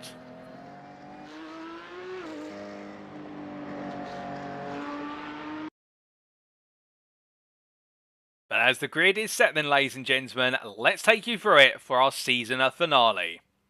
They line up as follows in round 11 of the Porsche Cup Season 4. Tim Darracott, the privateer, taking pole position today, overwinning the gold class, with Gordon Ramsay from the Saints joining him alongside, down by a margin of 2.6 seconds in the end. Travis Linscombe-Hatfield qualifying at P3. He'll be starting on the second row of the grid. Silver pole sitter for Rabbit Hole Racing, joined by Emil Koopman's P4. They're the privateer, looking to end his season on a high and put to bed all the bad luck of the past. Corey Lazarus and Peter Cox, the gold pair in there, starting on your third row, with Cameron Willesee, the silver championship leader, going into this finale, P7 there, and the Willesee Racing driver 9. He needs to make sure he keeps Travis Linscombe-Hatfield within arm's reach. Richard Simnor in P8, ahead of Jack Atkinson and James Parker. The two gold drivers line up on the fifth row, with Stuart Bickley and Ashley Coverdale line up P11, P12, and then behind them we have what is the combination of what is there Misha Berger and Glenn Humberstone on the 7th row, with Stephen Kershaw and Mark Oliver on the 8th row. And that is the gridding process complete, ladies and gentlemen. It is time for us to go racing for the final time. And it's lights out and away we go for round number 11, the season finale of the Porsche Cup Season 4, as Tim Darracott looks to try and get the best possible start in the run down towards turn number 1, but Gordon Ramsay immediately on the jump on the inside as they come on through. Meanwhile, Travis Linscombe-Hatfield losing the place at the beginning, but Gordon Ramsay already off circuit and going very, very deep on cold tyres, and that's disaster for Ramsay after an absolutely beautiful launch off the line. But meanwhile, we can see here Travis Linscombe-Hatfield battling side by side with Corey Lazarus, as Lazarus looks to capitalise on the chaos into turn 1, and as they make their way through the Mercedes arena a little bit further back, you can see multiple drivers going deep, and Misha Berger, they're one of what is it, 2 drivers going deep. The other one was Gordon Ramsay as they come out of the Mercedes arena and head up towards the hairpin. But as they head into the braking zone here, Ashley Coverdale on the inside versus Glenn Humberstone. And as they wait, in fact, on the outside there, my apologies, and Glenn Humberstone getting the move done. As you can see, Joe Newman, now Coverdale's teammate for SimRacing, taking a look around the outside, but he can't quite find it at the moment. But as they continue to make their way around the shorter GP loop here, they're all battling for position early on. But you can imagine after the initial battling, they'll calm down, and then they'll be looking at keeping it on the black stuff as they make their way through the Nordschleife loop. But indeed, not too many more overtaking opportunities to come right now, as we see Mark Oliver trying to put pressure on Alistair Hatcher as they make their way through the right and kinking up towards Vidal. And speaking of Vidal, I believe we have had a driver get slightly wrong into Vidal, and I think that was Coverdale who's dropped a couple of places, as Gordon Ramsay looking up the inside there, Glenn Humberstone, as they head through T13 and head on towards the Bienenschwick curve and the commencement of the loop. But somebody went deep there. That was Stephen Kershaw getting it almost wrong and putting it in the wall. He just about missed the wall of the privateer in the 247 Silver Machine as he makes his way now and through and onto the loop they charge. But now it changes the complexion completely, because the overtaking opportunities are limited. Oh goodness me, and Richard Simnor buried into the tyre barrier there, and that's gone very, very wrong for the DCW Racing red driver, who's had to jump to the pits. And as he jumps to the pits, well, it's all unfolded for DCW Racing already. Stuart Bickley will spin there before he could get all the way through to Hasketsveld, and as they make the way back up to speed, well, Bickley's now got it all to do from being at the back of the running field. As meanwhile, looking further up the field, we do see Willis Jack Atkinson meanwhile holding on to P5 here, falling a little bit away from Travis Linscombe-Hatfield as they come from Flugplatz and now make their way to up towards Orenburg. But as they come charging on through, and meanwhile we can see a little bit further back one gold driver who's had a great start, going in 3 places overall at the start and 3 places in class as well, and that is James Parker here, who continues to chase after Cameron Willesee as they make the way up towards Orenburg corner for the first time of asking. Into the braking zone they go. You can see the time up on the top of your screen. We'll also bring the laps up on the screen for you, so that way you can keep track of the time and also laps as they tick on down. And as Parker gives pursuit here, chasing after Cameron Willesee, we are having changes further down the order, and in particular a pass has just been made by what is there multiple tries. In fact, Peter Cox has had an off track, and we'll bring you that very shortly as Peter Cox has jumped the pits alongside Richard Simnor. Meanwhile, Misha Berger here getting ahead of Joe Newman Newman, and in return Gordon Ramsay I think just passed boys Misha Berger, and we take a look back at the move that was made for P8. This was only moments to go, and as they made the way on down the hill, a lot of flashing lights from some drivers there, and Berger going quite slowly and just letting Gordon Ramsay through. And I think respecting the fact that the Saints driver may be a little bit faster at this time in the race, and therefore not wanting to compromise his own race and that of Ramsay. And I do believe the two of them may be teammates as well, unless I'm very much mistaken, as we return to live pictures. But right now, Misha Berger under pressure, indeed they are teammates, let's confirm there. And as they make the way on down through the right-hander and heading out towards Driveflex Rex here, we can see that Berger under pressure from Joe Newman, who looks at that potential move into the triple right-hander. He can't quite find it at the moment as Glenn Humberstone has fallen off circuit further back. And also Matty Wild's had a slight off-track from what we're hearing, but we focus here on the battle for P9 overall, P7 in class, as they come roaring on through. One is there, Versiphon, and now heading on to the bridge. But as they come on down the round into the right-hander, Joe Newman looking to stay as close as possible as they come into left-hander, and with the number 97 driver from iRacing having a bit of an up and down start, but right now he's on the up, and as we ride on board the roll bar here of Joe Newman, you see trying to put the pressure on Berger already, but can he find it as he looks to go for the move, heading up towards Berger. Gordon's going to look on the outside here. That's brave to think about it as they make the way to Louder Links, but he can't find it in the end, and he has to back off before it's too late. But as we bring the battle box up in the bottom right of your corner screen in order to be able to see who's battling around whom. Right now Joe Newman getting a better run out of Berger, and now it's the long run up the hill that's side by side, and he navigates his way on around for a time. He has to back out slightly, and that means that Berger will have a run here with two right as they make the way all the way up the hill. But in the end, Misha Berger backs out. They're 9. There's more laps in the tank. Well, what a brilliant start to the race. They make the way on up the hill and heading up towards mid-curve corner, and Berger staying close to his rival here, but something tells me that Joe Newman may just gradually pull away a little bit given the pressure he was able to mount early on this opening lap. And as they come charging up towards what we still strike a corner shortly, I think now Berger is starting to fall away a little bit as they head into the braking zone for the long right-hander. But meanwhile, we look from them to up front, and you can see here Travis Linscombe Hatfield on the inside of Emil Koopmans, who goes a bit wide and gets launched out to the carousel. But fortunately for him, he has not made a graze with the tyre barrier and only lost the one place as a result, and it's only overall position, not class position, as he continues to hold on to second place in the gold class. But Travis Linscombe Hatfield, well, goodness me, he put in an absolutely brilliant lap to put it on the second row of the grid. And right now the Rabbit Hole Racing driver from the United States of America definitely showing his credentials here and why he is in that championship fight, given the fact he's running P2 overall, and he is looking very comfortable as he makes his way on downhill and going in the long charge now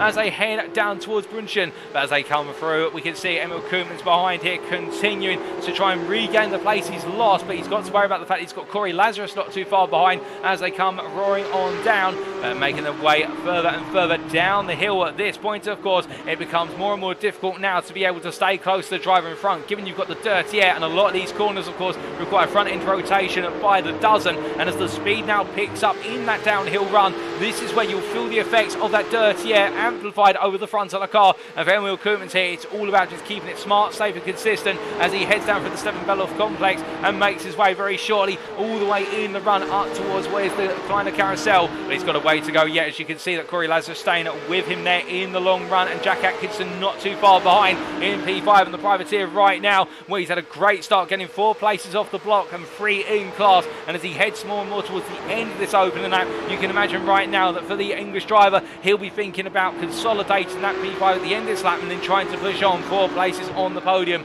But as he comes on through, we look a little bit further back to Mark Oliver here, meanwhile, who is looking to try and hunt down Stephen Kershaw, and these two battling for P4 in the silver class. One is at P12 overall, and Stephen Kershaw right now in the foreground of your picture as our cameraman turns his attention to the Britain and 247 as he makes his way through the preceding left before the Kleiner carousel, heading into the braking zone, and Coverdale just in front there for iRacing, carrying a little bit less momentum through the Kleiner carousel by comparison, and as a result it would seem losing a bit of momentum, and that gap has closed up a little bit. But speaking of gaps closing, when they're on the dot in a higher straight, it's all about the slipstream, and here comes what is Jack Atkinson looking for the move in the centre of the road versus Corey Lazarus. He's going to go for it here, and I don't think Lazarus is going to respond to this one too much for the simple reason that there's no need to right now. They've got plenty of straightway to go, and now they make their way towards Tiergarten, and what you can see that Lazarus has lost the position there, has the New Zealander, but at the same time he'll be looking to come back, I'm sure, on the next lap as he makes his way on through onto lap number 2.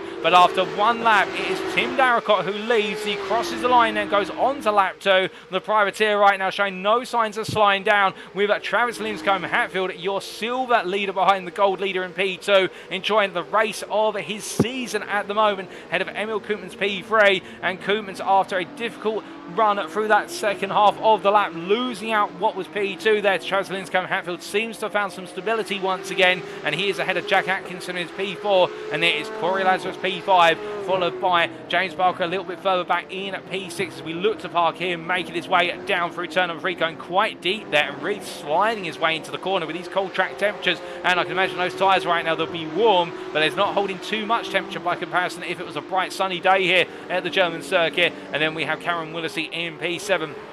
And if things were to finish as they are currently, Cameron Willisey, as I understand it, would still be your silver champion. He would be close enough to Travis Linscombe Hatfield, given the fact he'd be P2 in the silver class, to bring home that championship win with the 16-point delta in his favour. And then Gordon Ramsay in P8, ahead of Joe Newman P9. And then we do have, completing the top 10, Misha Berger here, as he makes his way down through the right-hander of Bilstein and heading up towards Vidal. Best the rest, meanwhile, in P11, it is the silver driver running P3 in silver class of Stephen Kershaw, the privateer, as meanwhile behind you can see Coverdale on the defensive versus Mark Oliver, as Oliver looking for the move then to Bilstein. He can't quite find it and continuing to hound his rival as they make the way up towards Vidal. But the complication of this is, of course, that for Oliver, he will need to try and get this move done as soon as possible, because otherwise he'll have to sit behind. He thinks about it there into Vidal. He can't quite find it and has to back out. But of course, this will compress Stuart Bickley onto the pair of them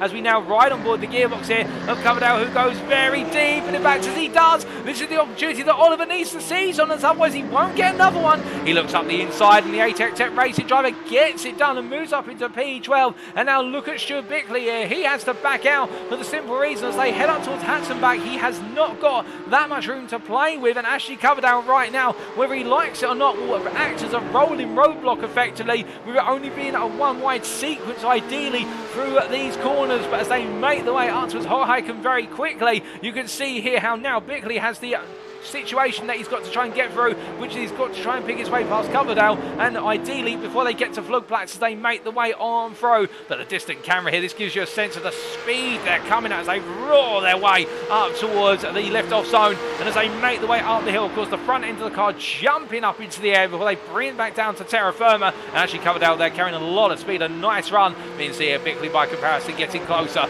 and closer and closer, and as he inches ever nearer to the back of his silver rival, the gold driver right now trying to find a way through. He's so close in the toe, and he switches back to the inside here as they make the way in to Schroedenkreuz. As he does, he can't make the move. Instead, he's got to wait for into Arenberg corner, and Coverdale gives the space there, but he's not quite going to be able to do it. It's Bickley with Coverdale taking his natural racing line. Meanwhile, we can see here that Cameron Willisey has got ahead of Gordon Ramsay, who I believe has had another minor moment on the circuit as we look to them. And as they come charging on through, this gives us an opportunity to take a look back at what exactly happened to Gordon Ramsay on the opening lap, as he was our first driver to have a major moment on circuit. And well, here we go. And in our replay here, this was at the very start, of course. He made his way down to turn and went now a brilliant run into the opening corner, but just too much speed, cold brakes, cold tyres, and he just could not get the car to stop. So he had to let it drift off, as always. A brake lock up there could have been tantamount to disaster, but that's what led to Gordon Ramsay getting it wrong at turn 1 after the launch of a century in terms of how he wanted it to go. But still, he's got plenty of time to make up for that. And of course, he has got the pace here to effectively be second place as a minimum, given what he showed in qualifying. But that was one of a number of instances on the opening lap as we briefly return to our live pictures. Of course, another one of the instances was Richard Simnor getting it wrong in the run up towards Hoheiken, and here's how that happened for the DCW racing driver. As he made his way into Hatzenbach here, I suspect some tyres are going to be going onto the grass. Well, in fact, oh goodness me, just straight lined on there and straight into the wall. And well, that there, I think that was a brake lock up and in too much speed, just had to let it go as there was a tap from behind by a driver. That was one of the ATX racing machines who also tapped the back of him, and I think that may have been, unless I'm mistaken, I think that was Glenn Humberstone who made the contact there. But then we also come on to what happened a bit later for Peter Cox. And this was on the opening lap as well, as he made his way into left-hander Schweidenkreuz, and as he did, carrying a bit too much speed. Oh, goodness me, and the car just going straight on, and it went straight across into the barrier there, and what I thought for a moment he was going to end up spearing into the side of the drivers who were making the way for Aaron Berg, but not to be. But that's where it went wrong for Peter Cox in the run for Schweidenkreuz on the opening lap. But on top of that, as we return to live pictures, we also look back now to Mark Oliver here. Well, in fact, we look to him live as he chases after Stephen Kershaw as they run their way up the hill and up towards what is the right-hander very shortly. Well, they've gone through the curve, they'll be heading into the right-hander of what is Steel Striker in a brief moment. And Mark Oliver right now just cannot seem to find a way on through as he makes way into the braking zone. You can see Ashley Coverdale behind, staying close to them as they charge up towards the right-hander, and now towards the carousel they go. But we also had a major moment for Matty Wild on that opening lap, and we take a look back at what happened to the silver driver. This was in the run, that was through the curve, slightly off there, and then on to the brakes into Steel Striker, and the car's just gone straight on there. And I think that is where he's gone wide initially, got some dirt and pickup on the tyres, and then the car has just completely gone to the wall, and there was nothing he could do, and then parking it off a circuit. But well, as he tried to bring himself back up to speed, I think deciding shortly after to jump to the pits with the damage he'd picked up. But those are four of our major incidents on the opening lap, and well, we have had a major incident for Alistair Hatcher on what has been this second lap. And what happened to Alistair Hatcher, because it has led to him retiring. We've had 3 retirements already, and that's Alistair Hatcher, Peter Cox and Richard Simnor. And of course we saw what happened to Peter Cox and Richard Simnor on lap number 1, but this is what happened to Alistair Hatcher on lap number 2. In fact, there is making his way along. I think the car was already damaged. We're not quite sure what happened to the car other than it's limping, but in the end he's just decided it can't go any further, and the ATX Tech Racing Team purple driver opting to retire. But as soon as we come back to the live pictures, there's a driver in the wall there coming on down through what was ice back to Brunschen, and that is Stuart Bickley, I believe, getting it slightly wrong as he now brings himself back up to speed. In fact, just before ice curve as he came out of Brunschen, and with the DCW Racing blue driver there having a difficult moment in the number 24 Porsche. But meanwhile, as he heads on down, in fact, when we say that drivers are out at this moment, I believe, yes, we have had the confirmed retirement, unless I'm mistaken, of Hatcher, Cox and Simnor, but Matty Wild as well, I think, may have a retirement. But as we talk about retirements, I can tell you one driver right now who's not retiring from his racing, and that is Gordon Ramsay, who's just found his way past what is there Cameron Willisey on the Dottinghurst straight. But now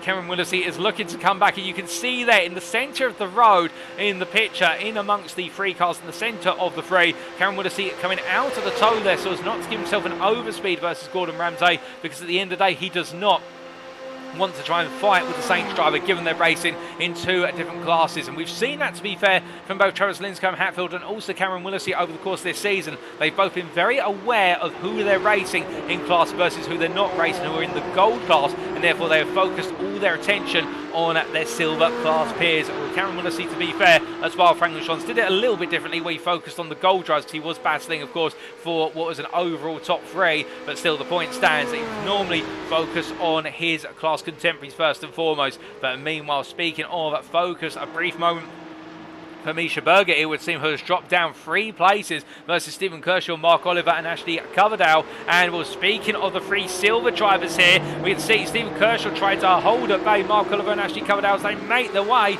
on through the final corner, head on to another lap. I'm hearing elsewhere there's been drama for Travis Linscombe Hatfield, but we'll come on to that shortly as Berger is into the pit lane now after picking up some damage on the Dottinghurst straight. And Stephen Kershaw here looking to hold off Oliver, but as they come down to the braking zone for the Yokohama hairpin, looks as though here Oliver's going to go all in on the brakes. Can Kershaw get the cut back out of 1? No, he cannot there. Mark Oliver getting a nice move done for what is P3 in the silver class as he brings himself back up to speed. And well, we've had a confirmation there with regards to Matty Wild being in the YouTube chat. Oh goodness me, as we look at Stephen Kershaw getting it wrong, and the car turning around, and Ashley Coverdale sliding with a brief tap there into the wayward Kershaw, and well, that's gone wrong for the pair of them, albeit no major damage being picked up, but it was almost as if they slid in synchronisation as we take a look back at exactly what happened in that moment.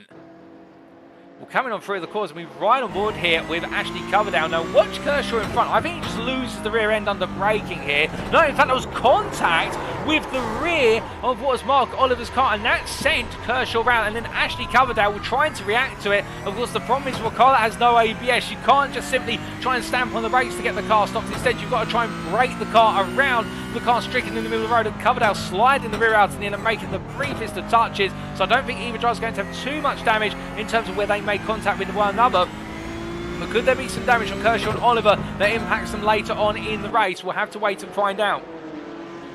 As they make the way back up to speed now and head back onto Nordschleife Loop again, we do look from Coverdale to Travis Linscombe Hatfield, who has found himself dropped down to P5 from P2 on this third lap. And well, as we briefly lose Linscombe Hatfield there with a slight connectivity issue, James Parker looking to come on through. He's going to go around the outside now. This is brave from Parker, but to be fair, I think Linscombe Hatfield lifting off there before they got to the very tricky left-hander, which could lead to one of the two drivers falling off the circuit. They went side by side. Of course, the left-hander, which we all know and love as Schwedenkreuz, but as they make the way now through down from Postbrooker and into the compression shortly, you can see that James Parker continuing to charge on here, and whilst he's not leading at the moment and may not have the pace today to bring home and make it a season finale win in what is already his cemented Gold Class Championship, still charging after the rest of the field in front, and now the top five are all Gold Class drivers, as our silver leader of Travis Linscombe Hatfield sits in P6 just behind the Gold Champion as they make the way out of what is their Ardenauer Forest and head up towards Metzgertsfield.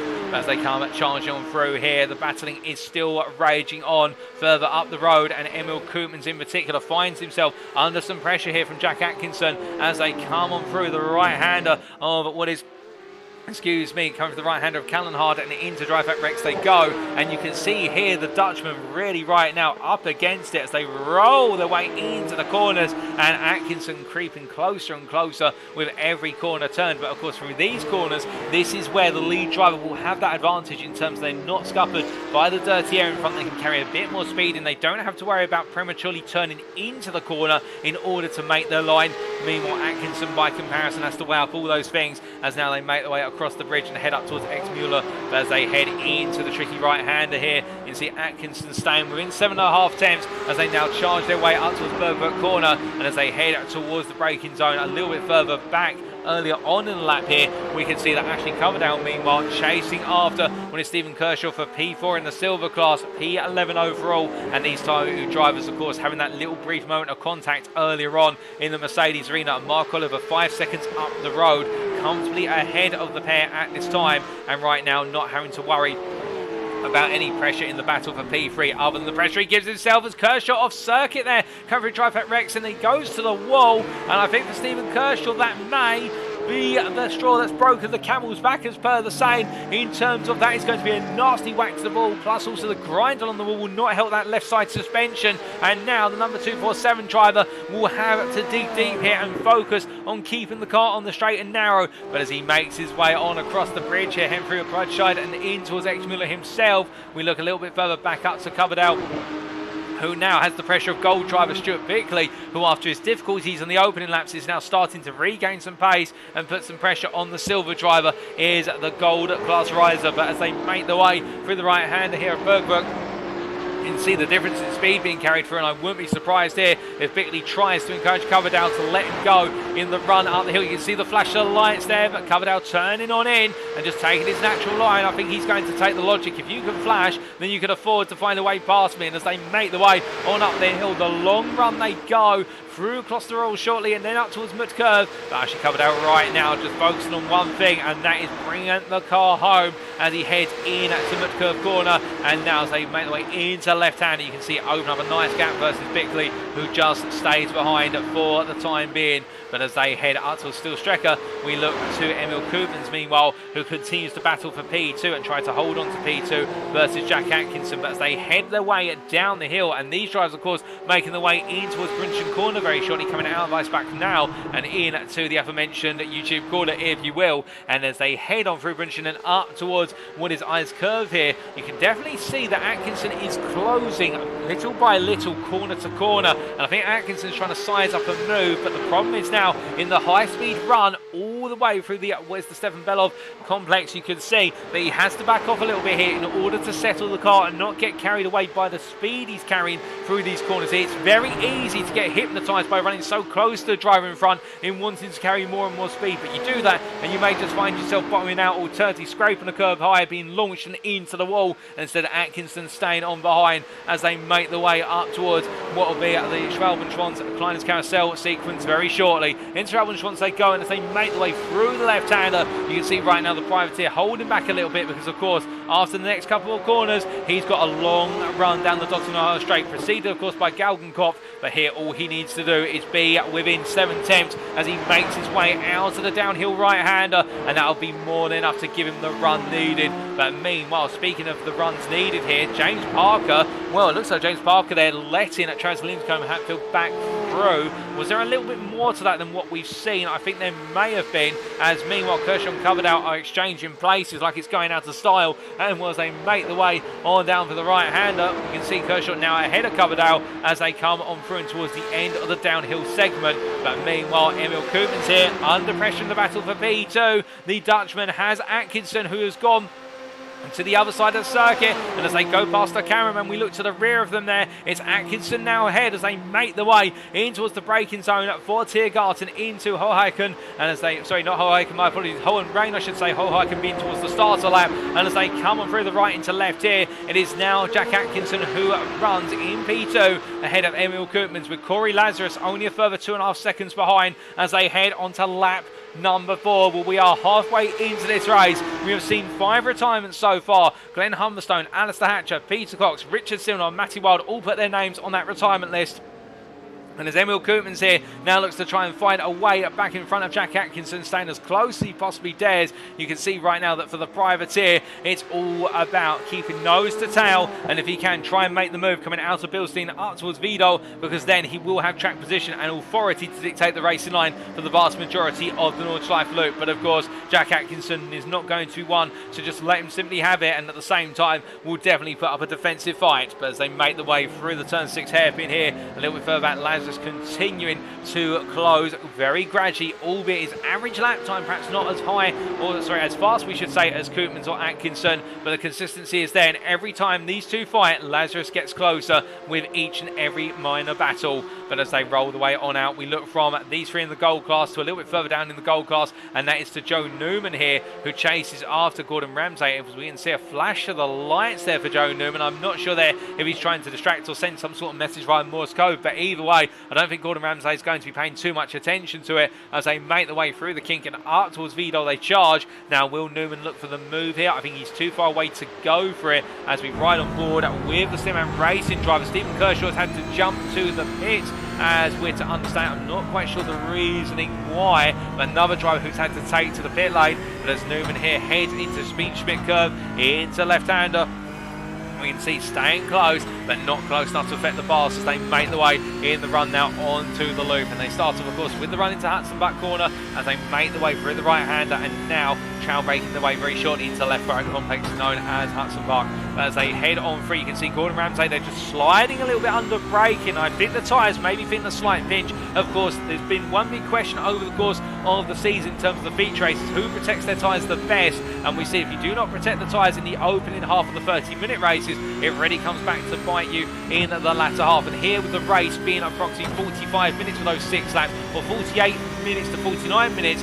if we do the quick mental maths, that only counts the problem ever further. As we can see Newman getting close there, but having to lift off in the run onto the rise and then lifting further at Fluckplat's corner. But now within 3.5 tenths, he's got the draft here. But Gordon Ramsay, of course, also able to take all the speed through Fluckplat's compared to Newman. And as they make the way up towards what is Schweidenkreuz and Ehrenberg shortly. You can see no change at the moment as Gordon Ramsay there takes plenty of apex curve, kicks up some grass in the face of Joe Newman. Newman unperturbed by that as they make their way through Ehrenberg corner, and now they head towards the compression here, and Joe Newman staying so close. Another flash of lights. I think he's definitely trying to pull some mind games off here, and I think Gordon Ramsay just not focusing on them at all. They're just focusing instead on the run through the compression and up towards Ardenau Vos as they head through the dip and into the rise, and it's all about balancing the brakes here as they make their way in to the right, left, right, and as they do, Joe Newman trying to size up the move. As you can see, Gordon Ramsay there taking a very tight line, defending effectively. I don't think he feels safe at the moment, so he's going for those defensive lines, but all he's doing in doing that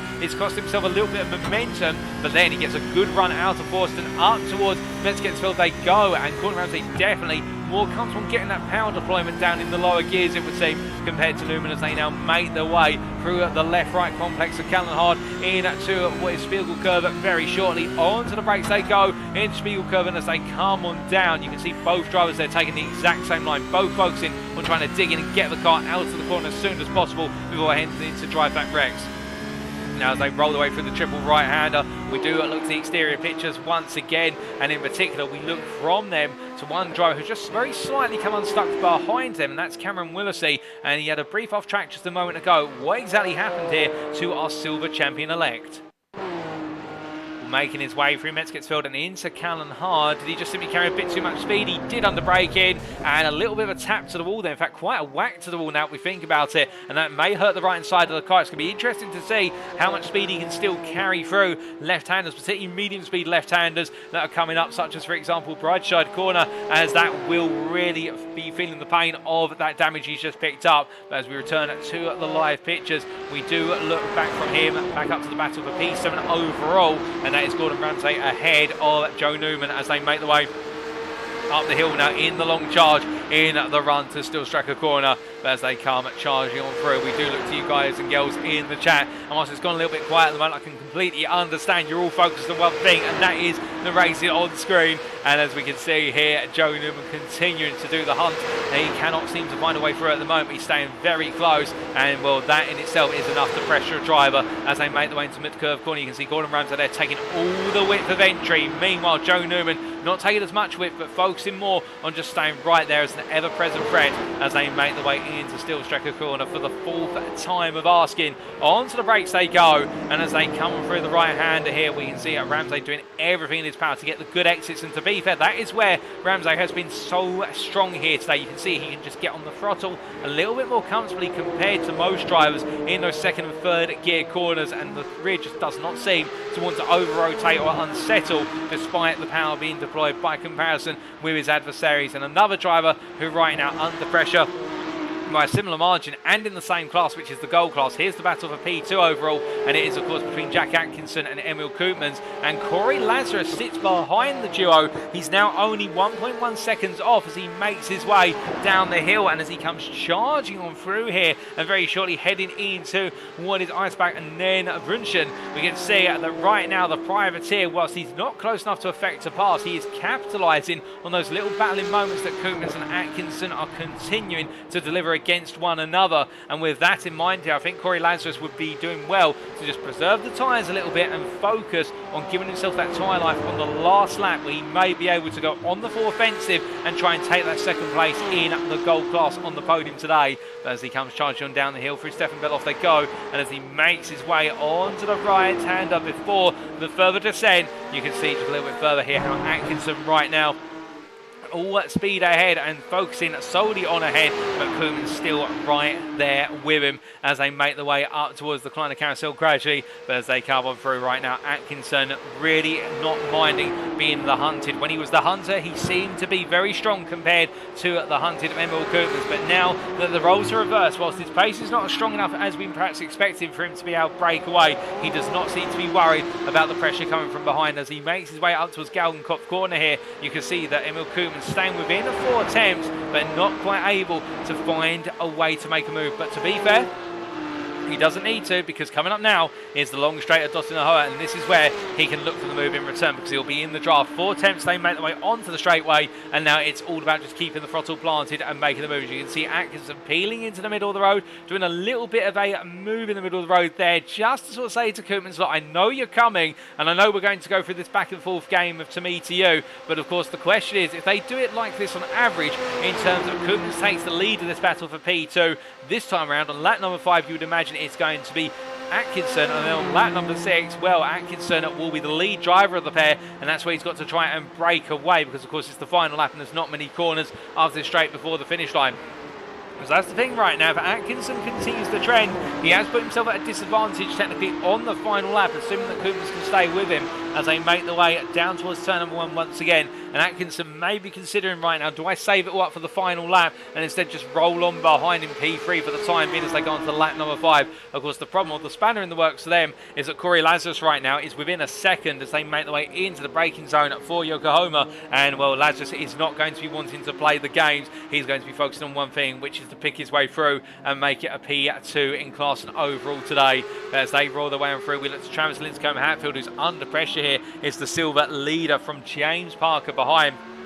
And Parker right now staying with what is our second place man in the Silver Championship, and will continue to finish there if things finish as they are. Although I say that, Cameron Willesee into the pit lane here. Now, is this some last minute drama in terms of, has he got damage and this could put him further down the order? Well, to be fair to Mark Oliver at the moment, he does have a 25-second gap, but it is rapidly diminishing. And the Willesee Racing driver coming on in, is he just going to put tyres on the car? No, it is a very quick stop, so not quite sure what's happened there. It was a 2.2 second stop, perhaps just a quick splash of fuel to give him the safety to get to the end and make sure he's not going to end up parking on the circuit just meters before the finish line, and that would be the end of his championship then, the worst possible way in terms of his hunt for that championship crown. But definitely a moment of concern for Cameron Willesee. He is still P2 in the silver class, and that would still be enough to make him silver champion of season 4. But I wonder if there's one more yarn in the tail, as meanwhile we see Gordon Ramsay here making his way onto Northside Loop on lap number 5. And as he tries to hold off Joe Newman still within half a second behind him as they make the way on through and through the right-hand kinks that kick off the lap as they come charging on down there. We have a word from Matty Wild in the YouTube chat, who reckons that for Cameron Willesee it may have been a fast repair after an incident where BPR drivers do have some fast repairs available to them, and those fast repairs do come in handy in repairing any major components that are broken and also buffing out some of the bodywork that may be damaged. But as we see at Ramsay holding off Joe Newman for now, as they make the way towards the run up towards Flugplatz corner. I can see it here, and I think we can all agree that Joe Newman right now definitely starting to edge a little bit closer as they head up towards Flugplatz. But the question is, the Simran Racing driver is, can he make the move where he needs to make it? And that would be particular at Schwalbenboys before Orenburg. But as they make the way through Flugplatz now, here we'll find out, as it's the long run through the kinks, and as they come charging on through and up the hill they continue to go. Will the Newman here, can he get close enough, or will he have to stay at bay? And I think it's going to be the latter here, as 3 attempts separates the two of them as they head through the left-hand of Schweidenkreuz and now into Ehrenberg, and no change. Meanwhile, into the pits from what was at the time P5 in the silver class, P14 overall, it's Stephen Kershaw, the last of our runners out on circuit currently, with only 14 drivers still in this race. Of course, we have lost over the course of this race. 2 laps ago, Glenn Humberstone. 3 laps ago, Alistair Hatcher. 4 laps ago, Peter Cox, Richard Simnor and Matty Wild. So we have had almost a quarter of the field retire so far, but still those who remain continue to soldier on here with 1.5 laps to go for our leaders. And speaking of our leader, well, here is Tim Darracott. Let's not forget him, as well, he started on pole, lost the lead in the run to turn number 1, but quickly regained it when Gordon Ramsay outbroke himself on cold tyres and cold brakes into the opening corner. And since then, Tim Darracott has never looked back. He's just been absolutely unstoppable. He owns the fastest lap of this race as well, an 8:07.44, and he just looks to be completely in control in the dark, and nothing seems to faze him. There's no skeletons in the closet of that Porsche. It's all going absolutely swimmingly as he makes his way on through Exmuller and up towards what is the right-hander of Bergberg very shortly. But as he does, one driver right now who continues to try and battle his way further up the goal class, well, it is Joe Newman here as they make the way through Versailles and Hairpin, and as they head on towards the bridge very shortly, of course, the bridge of Broadchurch.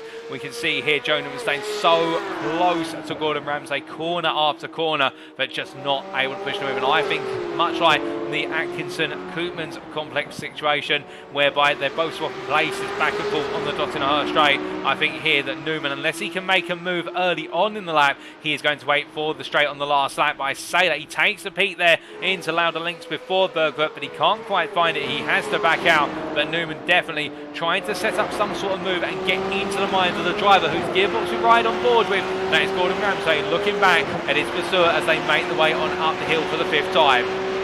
As they come charging on through here, this time the gap starting at 4 tenths. It's gradually coming down little by little, but you can see how Ramsay very comfortable in this run and able to have enough of a gap that he's not to feel any pressure until the very last point of that run. As they make the way up, you can see a flash of lights there from Newman, but that's not going to disturb the squad as they make the way into the curve. And as they head for a left-hander, well, Newman carries a bit more momentum this time. He's going to look for the move, and as they come over the rise into the right-hand king, but Ramsay just far enough to head as they make the way up to a Stillstracker corner, and Newman looks around the outside. It tries to get Ramsay to go deep. The pressure is building, but Newman just cannot find a way to get that final 5% as Gordon Ramsay now covers off Joe Newman into the carousel, and as they come for a left-hander with a distant camera shot there, and whilst they're running in the dark, lighting up the way, the pair of them they are, as they make the way on uphill a little bit further here, heading up towards Hedwigshoer, and as they make the way to the very top, well, then it'll be the downhill run, and Newman at that point will unlikely have any space to play with until they do get to the Dottingham, and then he's got to make an executive decision. Does he get ahead down the back straight and decide to try and fight it all the way to the finish, or does he wait one more lap and then try to make the scramble for the final time on the straight, when you'll be certain that Gordon Ramsay will do everything in his power to try and undermine Newman? And one thing, of course, he could look to do is intentionally take a little bit of pace out the car coming out of the Kleiner carousel in order to fall behind initially going onto the Dottingham just to get back ahead at the right time. It's been done before. We've seen it in the world of real-world motorsport and also sim racing motorsport, where drivers intentionally set themselves up to be behind onto the final run of the long straight. But meanwhile, speaking of a driver who was behind and now is ahead, Jack Atkinson has just got ahead of Emil Koopmans in the battle for P2 overall, and as they make the way on down towards what will be the charge into the Kleiner carousel shortly, we look back at exactly how the move for P2 was made.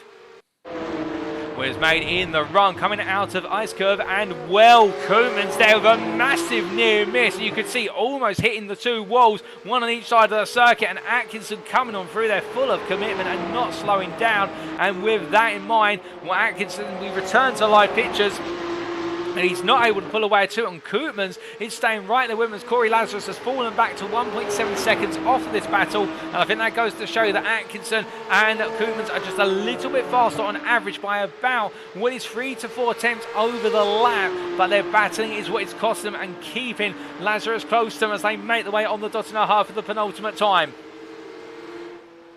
As they charge their way down this time, the question will be, will Koopmans decide to go ahead or not? And I think Koopmans here is just going to wait and hold the gap as is. And in fact, look, you can see he's not pushing it as hard anymore. Meanwhile, Joe Newman here side by side with Gordon Ramsay, who right now tries to tuck back in. He does in the end, and you can see here the two of them scrambling. You can imagine how they're scrambling at the moment. There's going to be even more of that on the final lap as the white flag is out with Darracott crossing the line as I look out of my commentary box window and sets an 8:05.414, but I believe that may have been an invalidated lap. There may be a track limits infringement because it has not gone purple on our timing screens, but you can see that Gordon Ramsay getting back ahead of Newman in the run into Tiergarten, and as a result now, Joe Newman needs to stay this close for one more lap to have the opportunity on the final stretch to make the move for what for him will be P7 overall, P6 in class, as this battle is going to go down to the wire, much like it will in the battle to be P2 on the over on the gold podium, with Jack Atkinson here still ahead of Emil Koopmans as they make the way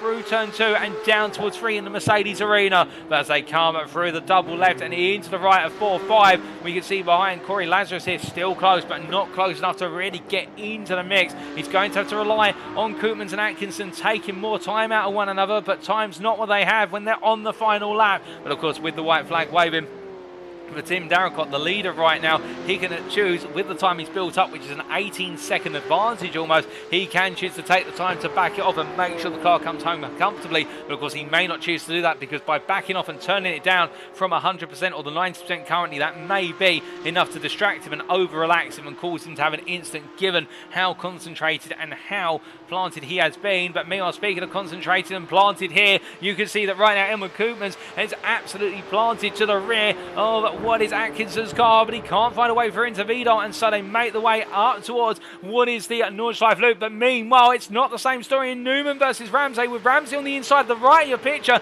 He holds track position into Vidal, but he goes a little bit tight to the apex. Can Newman get the cutback here as they go into T13? I don't think so. I think Newman's going to look for the cutback, but as much he tries, Ramsey there just literally parks on apex and says, yes, I know what you're trying to do, and you're not having it. You are having no way through. And now as they make the way through Shabin Smith curve, it's all about Newman staying close once again, as we hear that Stuart Bickley is into the pit lane, and I believe this may be for a safety stop, because he has recently had a minor off track, and it may be just a little bit of repair work on the car to make sure the car's going to get home as they come charging on through. But as Newman rolls his way on down here and coming through the kinks and making his way out of what is their Hatzenbach and up towards Horhaken, you can see just how close he continues to run, and he tries to put that pressure on all the way through, but no way at the moment, as they then make the way up towards Flugplatz, as they go in the long charge here. Newman staying right there with him up towards the fast right-hander, but he can't seem to find a way on through.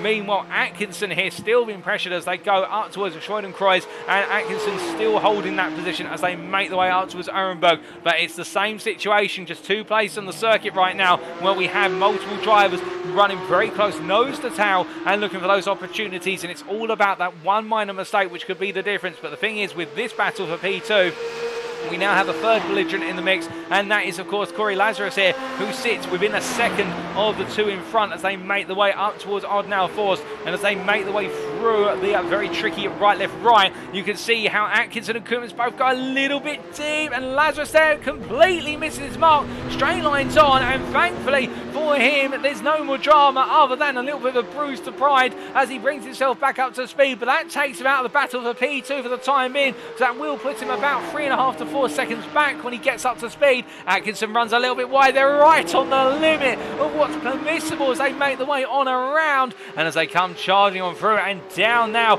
into the right-hander, you can see just how close Koopmans continues to be as we ride on board here with the P3 driver and the Dutchman right now as he clambers over the opening curve of what is the drive-back wreck sequence. He makes his way through the triple right sequence and down into Versailles, and they go. Koopmans enjoying perhaps his strongest performance of the season. He's so close he can reach out and touch the back of Atkinson's car, but he doesn't, through fear of damaging it, as they make the way now onto the bridge. And as they come into left-hander, well, I think Atkinson there may have just for a brief moment gulped slightly and thought, is he going to tap the back of me? But that's how close he can run to his rivals. They make the way through X-Muller and up towards Bergwerk as they come charging up towards the right hand, and now through Loudlink still going. Initially you see Koopmans falling back again, and I think here what he wants to do is give himself some breathing room, so when he goes onto the brakes for Bergwerk, he can look at getting the best possible run, but he turns in a little bit too early. You can see there some corrective steering being applied, and that's costing 2 temps, and those 2 temps are going to be felt now because they made the way up the hill. He will gradually gain, there's no doubt about it, but he would have wanted to have been within 4 temps at the start of this run to have that opportunity to go on the offensive through Mucker into Steel Strecker. So now it all will come down to either Atkinson making an error between now and dotting a her, alternatively Koopmans closing up just a little bit more and then trying to go for the move on the final stretch. But the thing is, of course, when they come to that final stretch, will there be any tactics at play? Will we see an amount of weaving on the straight? Will we see Atkinson potentially fade in and fall behind initially and then try and go for the return run later on the straight? All those questions which will be answered in approximately what will be 3 minutes time. But as they come roaring on through here, Koopmans right now continuing to try and put that pressure on, but I think also now the tyres are starting to feel the pain, and Koopmans here struggling a little bit and getting that front end to settle and turn in as they make their way through the carousel. But as they come charging on through, I'm hearing that Mark Oliver's had a bit of an incident on circuit, and he's in P10 overall, P3 in the silver class. As you can see, Koopmans has fallen back, and I think for Koopmans, That may be all she wrote in terms of battling hard, unless Atkinson makes an error in the remainder of the corners and Koopmans there just not having the run out of the carousel that he so desired. Meanwhile, looking to Joe Newman versus Gordon Ramsay, well, of course, these two have been together for as long as the battle for P2 has been going on, and as the Simran Racing driver here of Newman continues to try and find his way past the Saints driver of Ramsay as they make their way through the right hand there and start to begin their downhill descent, we can just see how Newman within 4 to 3 attempts as the descent begins, but the challenge for him, of course, is in staying this close all the way through, because he can't really affect the pass here. It's all about the run to the Dotinohoa and then making it count on that final stretch. But as they charge on through, we look back to that battle for P2. And in fact, over the last couple of corners, we can see here Corey Lazarus in P4 right now under pressure from P5 and silver leader Travis Linscombe-Hatfield, with everybody in front of Linscombe-Hatfield being gold. And as they make the way on out of ice curve and now heading on down, Linscombe-Hatfield takes a little peek there for the Stephen Beloff complex, but decides no, there's no point, as James Parker also tucked in behind here. And this is getting uncomfortable for the group as they make the way on through. And for Lazarus, all he's got to do is hold track position here. He's got authority to the line. Meanwhile, Linscombe-Hatfield has to make a choice. Does he back off, or does he decide to try and make it too wide for the places where you just don't go too wide unless you're full of beans and confidence? And as they make the way on through to the end of the fast lane sequence, now up towards what is the Kleiner carousel, they'll go through firstly the Schwalbenschwarz, and we can see then Lazarus goes deep and breaks himself into left-hander and lets the two drivers go there with a minor error, costing him dearly there as James Parker creeps on through as well, and Travis Linscombe-Hatfield moves up another place in the oval stands to P4.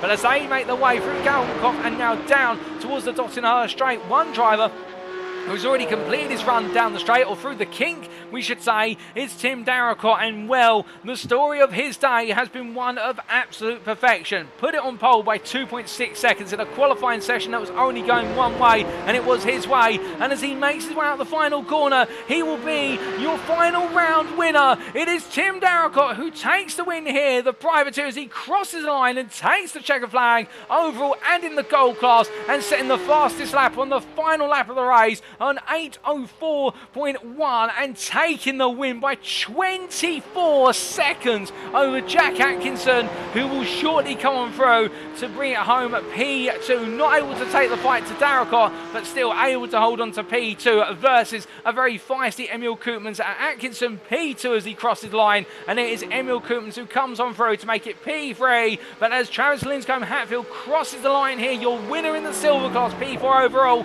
he has to wait to see if Cameron Willesee makes the finish line with James Parker P5. Then it will be Corey Lazarus who crosses the line P6 ahead of Gordon Ramsay who crosses the line P7. And will Gordon Ramsay enjoying a strong performance today, battling with Joe Newman, who comes on through to take P8 here as the Simran Racing driver crosses the finish line. And then we've got a brief breather here as we do wait for our next driver to come on through, and that will be Cameron Willesee, who as he makes his way down the back straight here, down the Dottinghurst. It has been a day where it has been about risk versus reward. The risk is getting it wrong at any moment here today, and there have been a couple of moments for him. The reward, however, he was able to bring it home within reach of Travis Linscombe-Hatfield, would be to hold on to his championship advantage and bring home the silver crown. It has been a long campaign from start to finish, but as he comes out the final corner, the checker flag awaits him, and Cameron Willesee is your silver champion for Season 4 as he crosses the line P9 overall, P2 in the silver class, and he crosses there, setting his personal best lap at the very end, an 8:13.628, which is the way to put the cherry on the top. There's no doubt about it, as then we'll wait for Mark Oliver to come on through, one of our remaining drivers.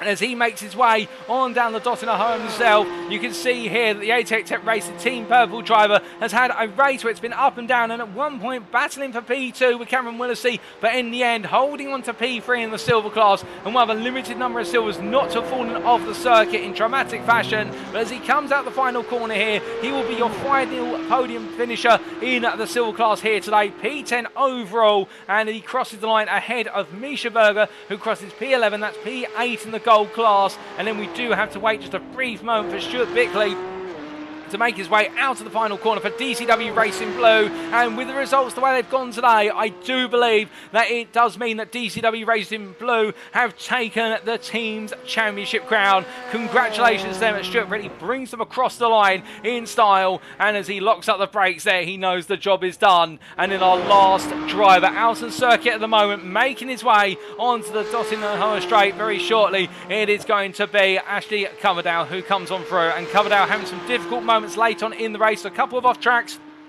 which have cost him in terms of time. But to be fair, the Simon Racing driver who at one point was battling Mark Oliver for P3, it's not quite worked out that way in practice in the end, but still, as he comes on down the back straight, he'll be thinking about the fact this is going to be a strong finish all the same in a championship campaign that has continued to grow as the season has worn on. And as he makes his way on down here, heading up towards the braking zone for what is Tiergarten into Hoheiken shortly, you can see just enjoying the run now all the way to the finish, and what he will be your last finisher for today, with the retirements of Stephen Kershaw, Glenn Humberstone, Alistair Hatcher, Peter Cox, Richard Simnor and Matty Wild. We will have 13 of our 19 starters finish as Ashley Coverdale takes their checker flag to wrap up their season of racing.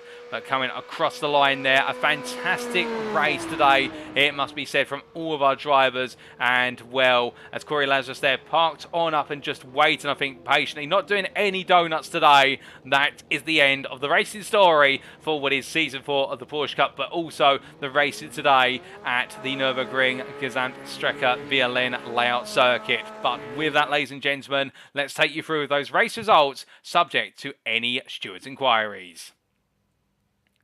So we start off here, of course, with the overall results for round 11 of the Porsche Cup Season 4, as brought to you by UKSimRacing, hosted on iRacing at the Nürburgring Gesamtstrecke VLN layout. And we can see that in our sole feature race for today, Tim Darracott taking the win overall by 24.4 seconds over Jack Atkinson, who took P2. Darracott absolutely untouchable in the proceedings, no question about it, just unstoppable and not given the opportunity to be reeled in at all, if anything, leaving everyone in his wake. Jack Atkinson P2 there in a gruelling battle for P2 versus Emil Koopmans, but in the end finding a way to break the Dutchman on the final lap, with the Dutchman of Emil Koopmans coming home P3 in one of his best, if not his best performance of the season in the feature races, and he'll be pleased with that, I'm certain. Travis Linscombe Hatfield there, P4 overall, your winner in the silver class, and of course it will be a bittersweet win for the Rabbit Hole Racing driver, given that win will not be enough to enable him to overturn the 16-point advantage that Cameron Willesee took into tonight, and it will mean that he will finish runner-up in the silver class. James Parker P5 there, completing the overall top 5, with Corey Lazarus P6, Gordon Ramsay P7, Joe Newman P8, and then Cameron Willesee P9, your silver champion with that P2 in the silver class, ahead of Mark Oliver P10, and then Misha Berger completing the start of where's the run into the best of the rest with P11. Stuart Bitley P12, Ashley Coverdale P13, the last of our finishers on circuit on the lead lap. A retirement for Stephen Kershaw, a lap away from the finish, P14, ahead of Glenn Humberstone, who retired 4 laps from the finish. Alistair Hatcher retiring on lap number 2, the same as Matty Wild, and then Peter Cox there finishing ahead of what is our last finisher of the field, Richard Simnor, with both Peter Cox and Richard Simnor retiring on the opening lap. But as we look to the individual class results, we can see here that in the gold class, firstly, Tim Darracott bringing home that win, as mentioned previously, with Jack Atkinson and Emil Koopmans joining him on the gold podium. James Parker P4, Corey Lazarus P5, and then a top 5 finish for the privateer, and he'll be pleased with that given his late entry into the season. Gordon Ramsay P6, ahead of Joe Newman, Misha Berger and Stuart Bickley, with then Peter Cox and Richard Simnor not finishing, and I believe not being classified in the results given the fact they retired on the open lap, but they're P10 and P11 as listed here. Then we come on to the silver class, last but not least, and we can see here that Travis Linscombe Hatfield with the win in class in the end by over a minute and 3 seconds to be precise, over Cameron Willesee. But as we said earlier, whilst that win is emphatic in its own right, it's not enough to turn the championship around, and Linscombe Hatfield will be the championship runner-up in the silver class behind Cameron Willesee. Mark Oliver there with, I believe, one of a limited number of podiums this season, and he'll be pleased for 88 Tech Racing Team at Purple, ahead of Ashley Coverdale, and then we had the retirement of Stephen Kershaw 1 lap from the end, Glenn Humberstone P6 4 laps from the end retiring, and then Alistair Hatcher and Matty Wild P7 P8 as listed, but retiring after 1 lap turned. A difficult race for the pair of them. But with that, ladies and gentlemen, those are the race results, and now we get ready for our post-round interviews with our championship winners. That's the intention. We will be back in approximately 5 to 10 minutes to hear from our championship winners about their campaigns, their racing today, and everything else in between. Don't go anywhere, you won't want to miss it.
Alrighty, ladies and gentlemen, well, without further ado, it is time for us to kick off our post-round interviews with our selected drivers. And today we've got quite a mix, and we said earlier the intention would be to bring you post-round interviews with our champions. We will be taking an interview with our gold champion of James Parker, and also our team's champions of DCW Racing Blue, and that'll be the combination of Stuart Bickley, Mike Pollard, and Daniel Dan Weaver, and I believe they'll be represented by Stuart Bickley. But unfortunately, we're not going to be able to bring you an interview with our silver champion of Cameron Willesee for Willesee Racing, and reason simply put, unfortunately he's not available for an interview this evening, so we won't be hearing from him. But still, all the same, we do firstly congratulate him on what was an absolutely brilliant championship campaign, and I hope he's doing well and very pleased with his achievements. I'd definitely say he should be no less, given how strong his performances were. So instead, what we're going to be doing is interviewing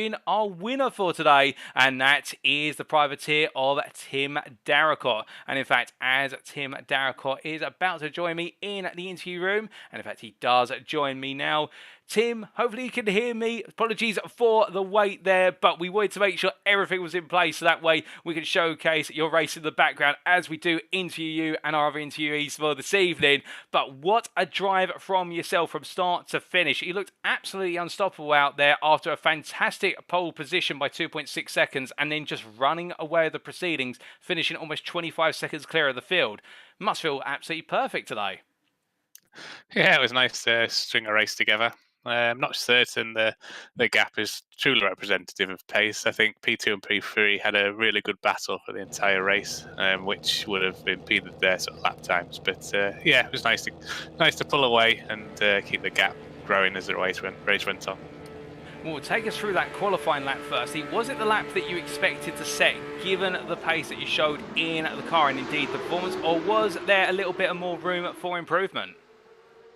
A couple of mistakes, but I think a lap round there without some minor mistakes, perfect lap's hard to find around that around that particular track. So yeah, I'm happy with the time, definitely.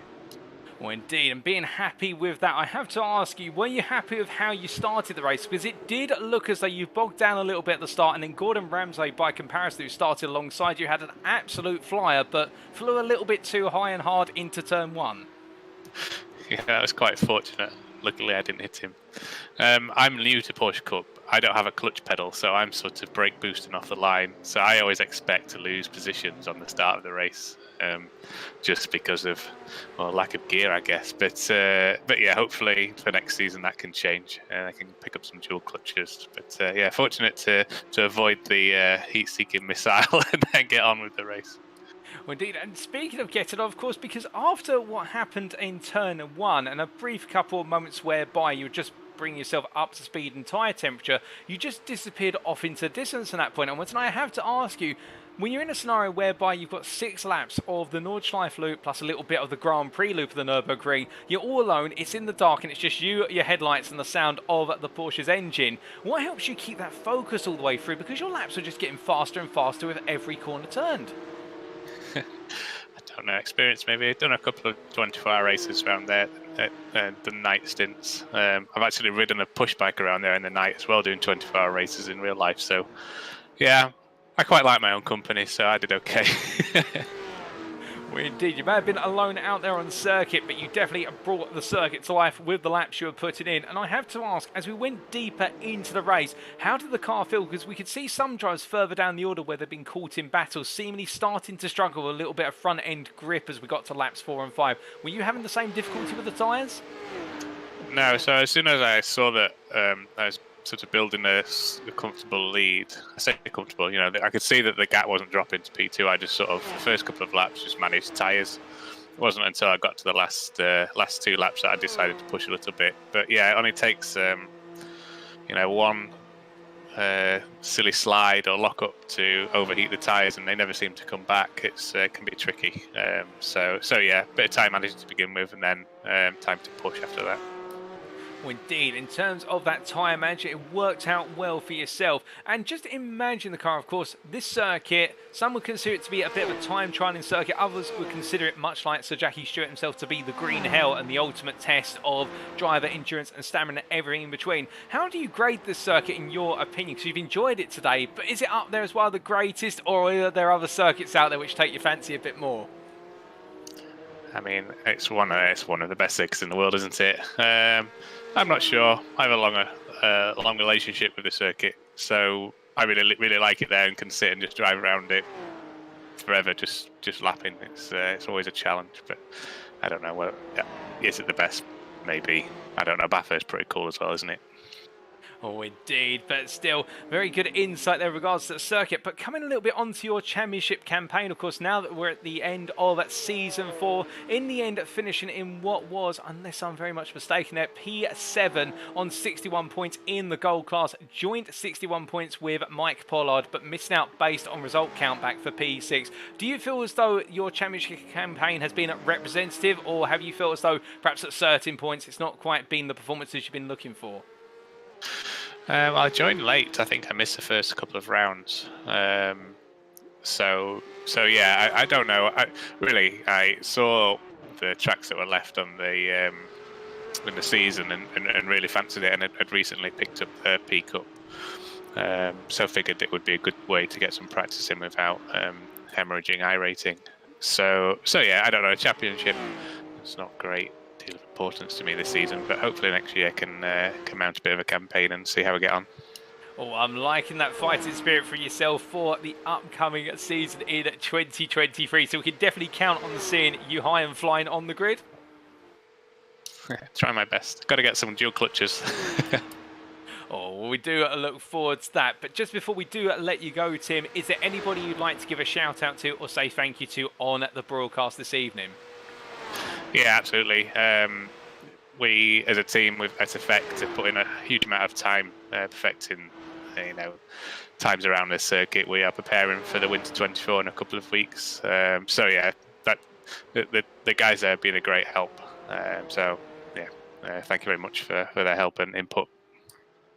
Well, I'm sure they'll appreciate your kind words, Tim. But with that, thank you for joining us in the interview. Congratulations on your absolutely dominant performance tonight. And we do look forward to seeing you potentially on the grid for Season 5 in 2023.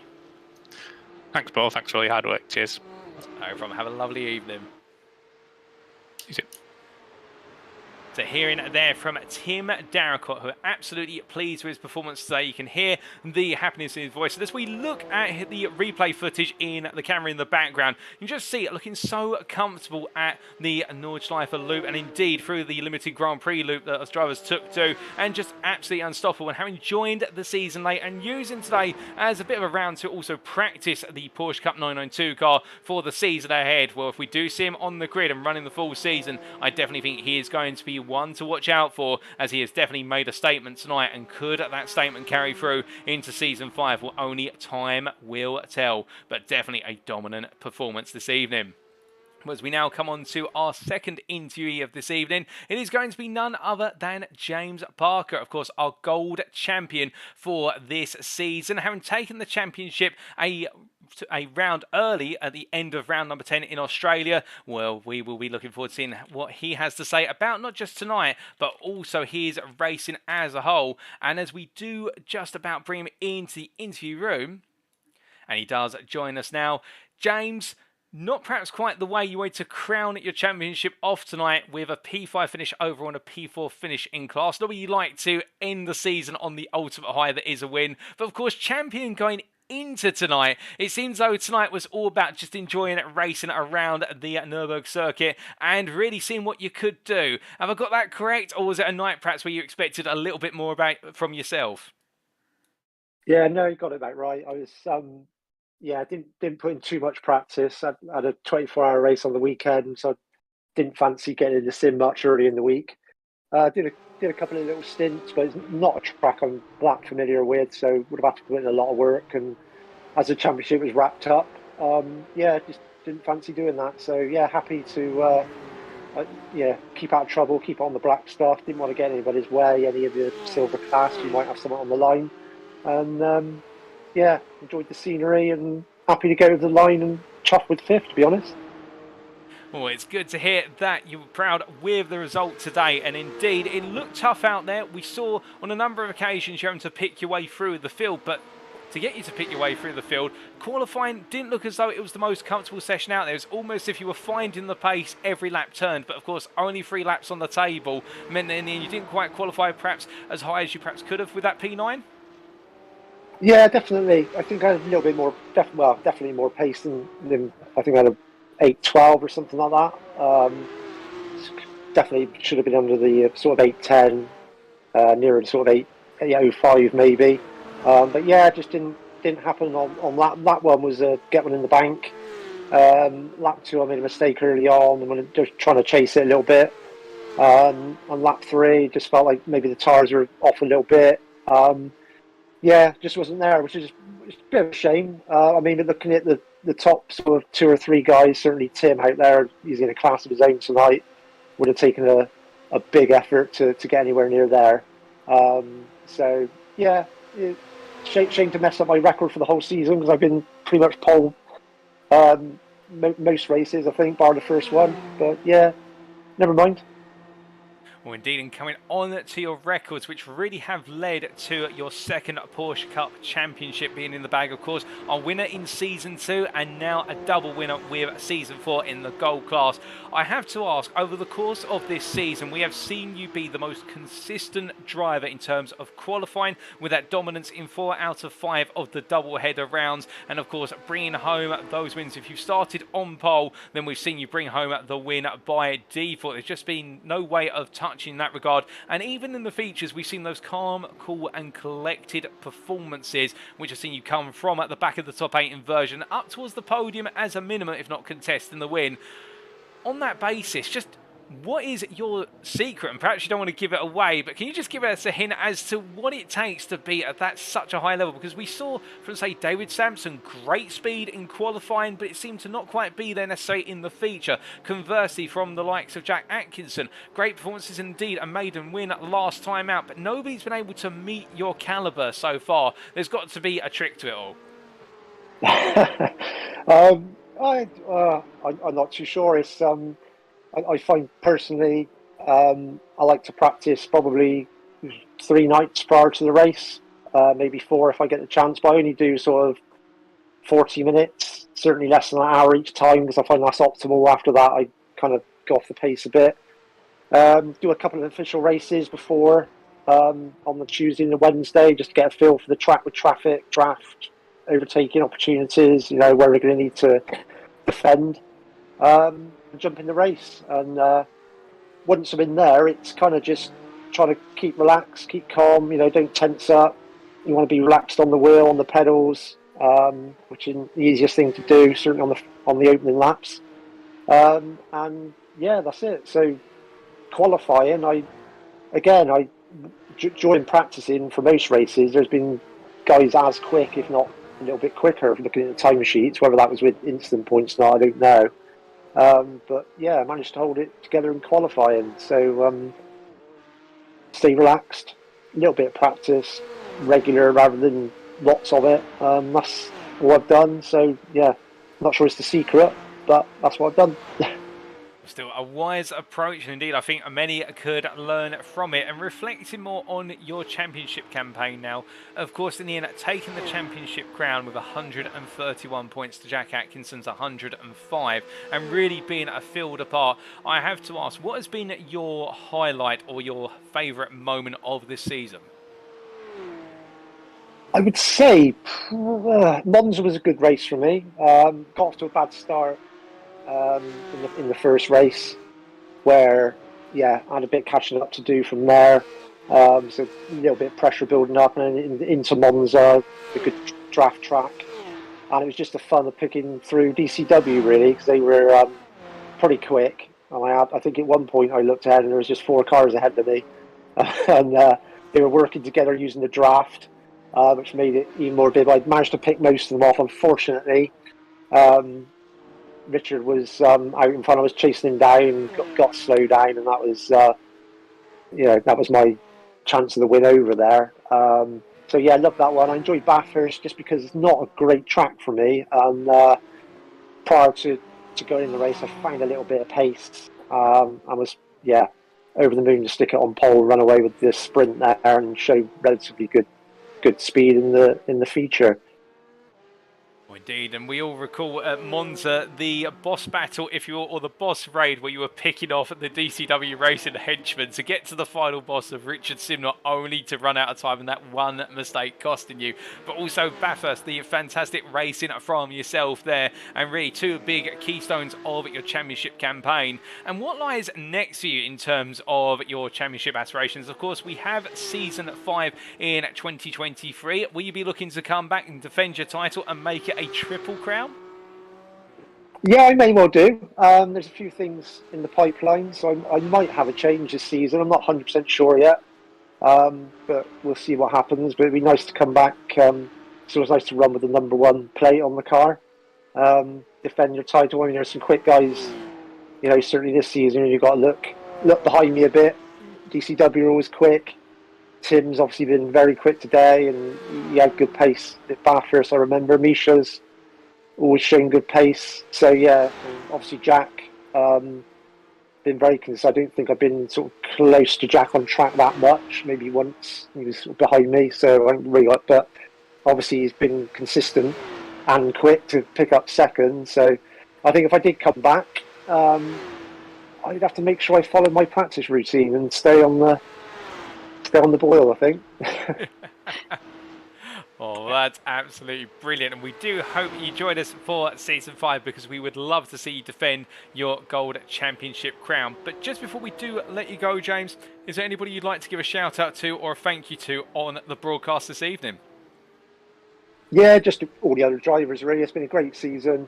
Good, mainly good spirits, good racing up and down the field. Even the guys sort of a bit slower, been very respectful on the track.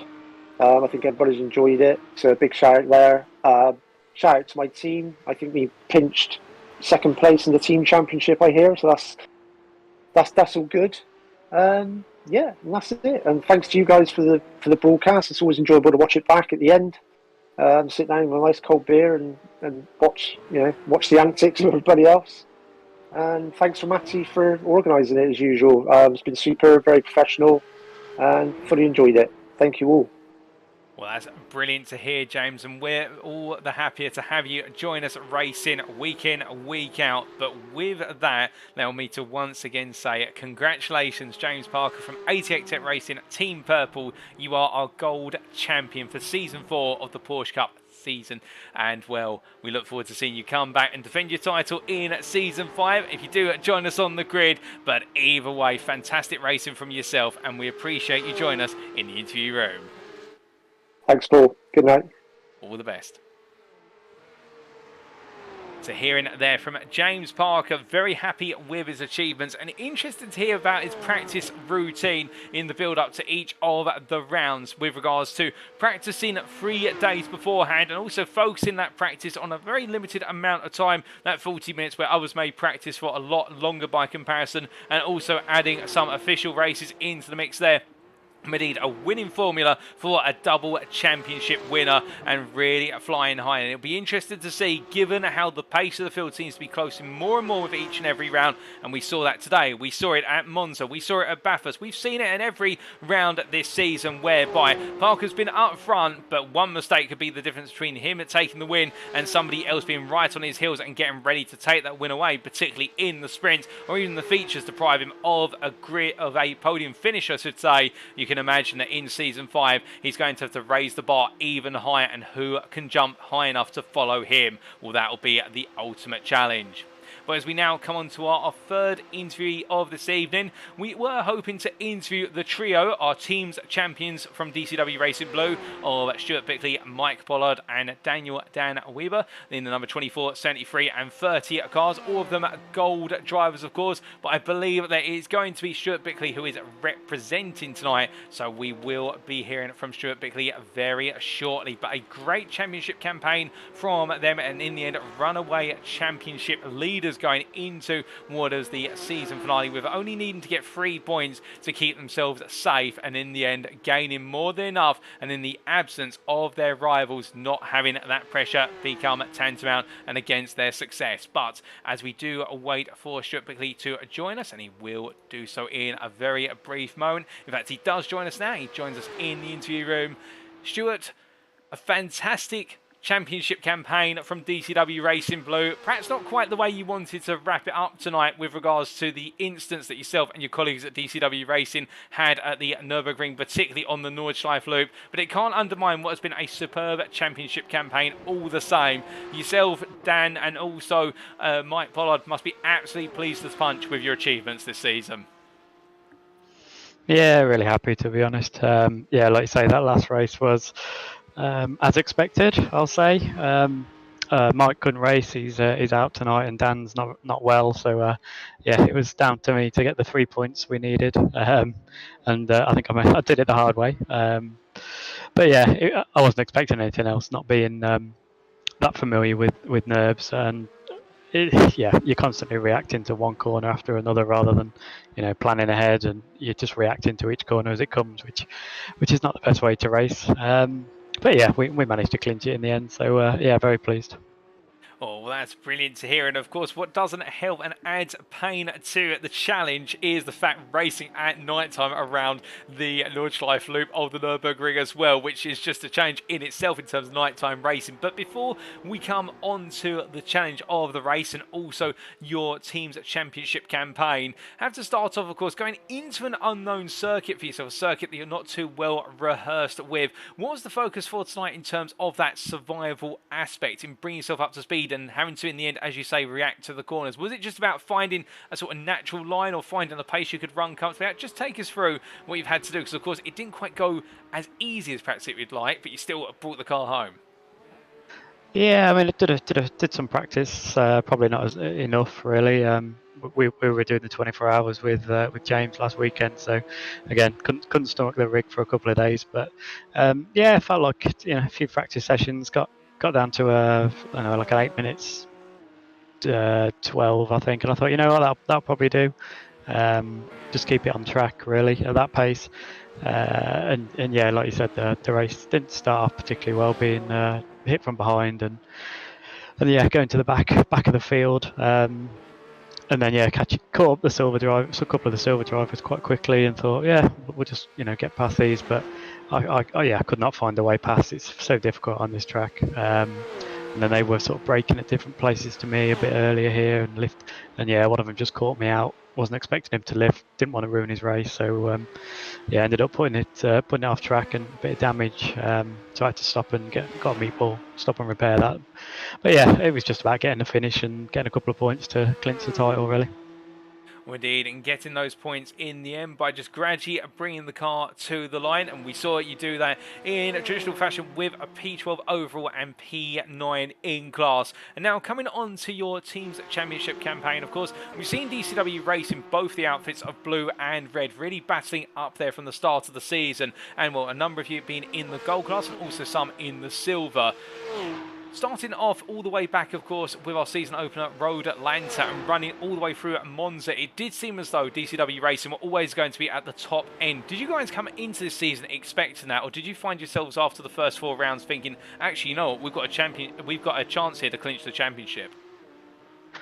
50-50 to be honest. We knew we had some guys that did last season. Obviously, Rich Simmy was strong last year and knew he would be again. And Mikey Pollard was also strong. It's my first season in the car, so I wasn't sure how that was going to go.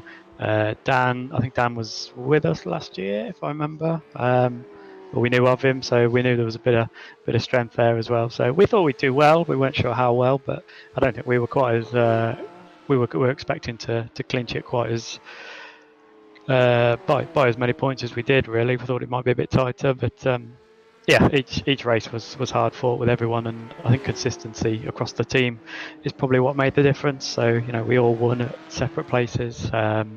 I won at Road Atlanta, Mikey won somewhere else, and then Dan nearly won at Bathurst. So yeah, it's just about consistency, and even when one of us was winning, there was normally one of us not too far behind as well, so we get solid points. Indeed, and that consistency shining on through. But as well as the hardship, there was the enjoyment from everyone in this series, and I'm sure that extended to your team as well. And I have to ask, for yourself personally, or perhaps for the team as a whole, is there a round or a race or a moment that stands out in particular that you guys normally laugh about over a drink or two? Yeah, I mean, there's been a couple throughout the season. I mean, I took the win at Road Atlanta, and then yeah, went off with a bit of netcode battling Sampson at Monza, which put a bit of a dent in me challenging for the very top. And then I think the later tracks I just didn't have quite the pace of the guys. But yeah, no, there's definitely been some funny moments. I mean, take the start of this race for example. Lights go on, sort of get the revs right, get the clutch bite point set, and yeah, lights go green, go to pull away, car doesn't move. I think, oh, okay, what's going on here? And I've completely forgotten to put into first gear, which is not ideal. Oh dear, well it's a good thing you discovered that and then got underway and managed to get your race under start, even though it wasn't perhaps the flying start that you expected. But still, calling out those moments, of course, it sounds as though in balance you had quite a strong start to the season, whereas your teammates had better runs in the middle or the latter half. But putting it all together, a great combination. I have to ask, will DCW Racing Blue be coming back to defend their crown in Season 5? I'd like to think there'll be a contingent from DCW. I'm not sure exactly who at the minute. A couple of us have got different plans for next season, which unfortunately clash with when this is, so we might not make it back. But I would hope that at least a couple of us will be on the grid. And just before we do let you go, Stuart, because of course we'd love to see you and the team on the grid, and we do hope to see the DCW contingent continue to fly the flag high. Is there anybody you, on the behalf of the team, would like to say thank you to or give a shout out to on the broadcast this evening? Yeah, I think everyone from DCW, thanks to UKSR for hosting, thanks to Matty for putting together, yourself for doing a great job on the broadcast, and then personally, yeah, thanks to teammates Mikey and Dan. I think it's a real team effort to get this win, and yeah, thanks to the rest of the competitors. It's been a great season. It's a good league. Toxicity, as someone mentioned before, is low, and it's quite enjoyable with minimal incidents. To be fair, there's always going to be protests and the odd bit of well, maybe unsavoury driving, but it really has been a minimum, and yeah, it's been great fun. Well, Stuart, we really do appreciate that feedback, and with that, once again, congratulations to yourself, Mike Pollard and Daniel Dan Weber for being the team's champions for DCW Racing Blue for Season 4 of the Porsche Cup. Congratulations to you three. Thank you for joining us in the interview room, and whilst it was a difficult race day, you got the job done, and we do look forward to seeing you take to the circuit in the future. Thanks, Paul. Thanks for having me. All the best. So hearing there from Stuart Bickley on the behalf of DCW Racing Blue, and picking up the spoils today, only getting the points he needed, but at the end of the day, whilst it was a difficult race, we see him making his way around on the replay there on the background of the screen. He had one objective, he got that objective done, and the team crossed the finish line in terms of bringing on home the team's championship crown. But we heard there particularly the consistency of the team, the mood in the team constantly being at a high level as well, and that's what really led to such a strong campaign from the trio, whereby Stuart having the stronger run at the start of the season and Mike Pollard and Daniel Dan Weber having the stronger runs as they went deeper into the season. But you put it all together, it was a complete package for the team, and in the end bringing home the championship crown by a margin of what was 44 points over 88 Tech Racing Team Purple. Well, that is no small margin, and that goes to show you the standard that DCW Racing Blue raced to throughout the season. But now, as we come on to our final interviewee of this evening, well, we come on to none other than the series organiser of Matty Wild. And, well, Matty Wild has been waiting some time, but let's get straight into having a chat with the series organiser, because, of course, at the end of the day, all the hard effort, graft and whatnot goes from him directly, and he was representing DCW Racing at Red this season. And as he joins me in the interview room, Matty, it's been a long wait to get into the interview room. It's been a long day at the Nürburgring circuit and a very difficult race for yourself. But it's also been a long season, running Season 4 from start to finish. But surely now the final checker flag has fallen, you must be absolutely proud with how yourself have done as a driver in the series. In the end, picking up some great points for finishing P12 in the silver class, but also in how the series has played on out. Yeah, it's been a fantastic season. Today, not so much. Not great for myself personally, but overall this year this season has been absolutely brilliant again. So yeah, I'm very pleased on how the season's gone. So yeah. Well, that's absolutely brilliant to hear. And just before we come a little bit more onto the season and your championship campaign, just with regards to tonight, of course, having started from what was at P18 towards the very back of the grid, qualifying did look difficult, but you only put one representative lap in. I have to ask, Nürburgring not quite perhaps the circuit you enjoy as much as some of the others this season?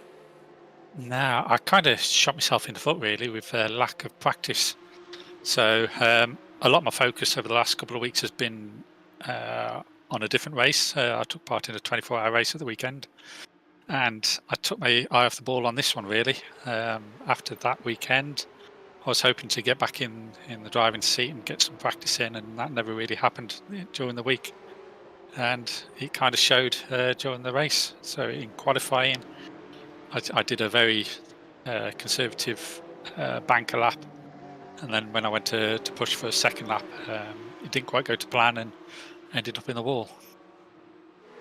Indeed, a challenging qualifying session, and then coming onto your race, the challenges continued with a relatively quiet and safe start, but as we went deeper and deeper into night in the racing, it did seem as though they weren't quite able to put it together as we got deeper into the race.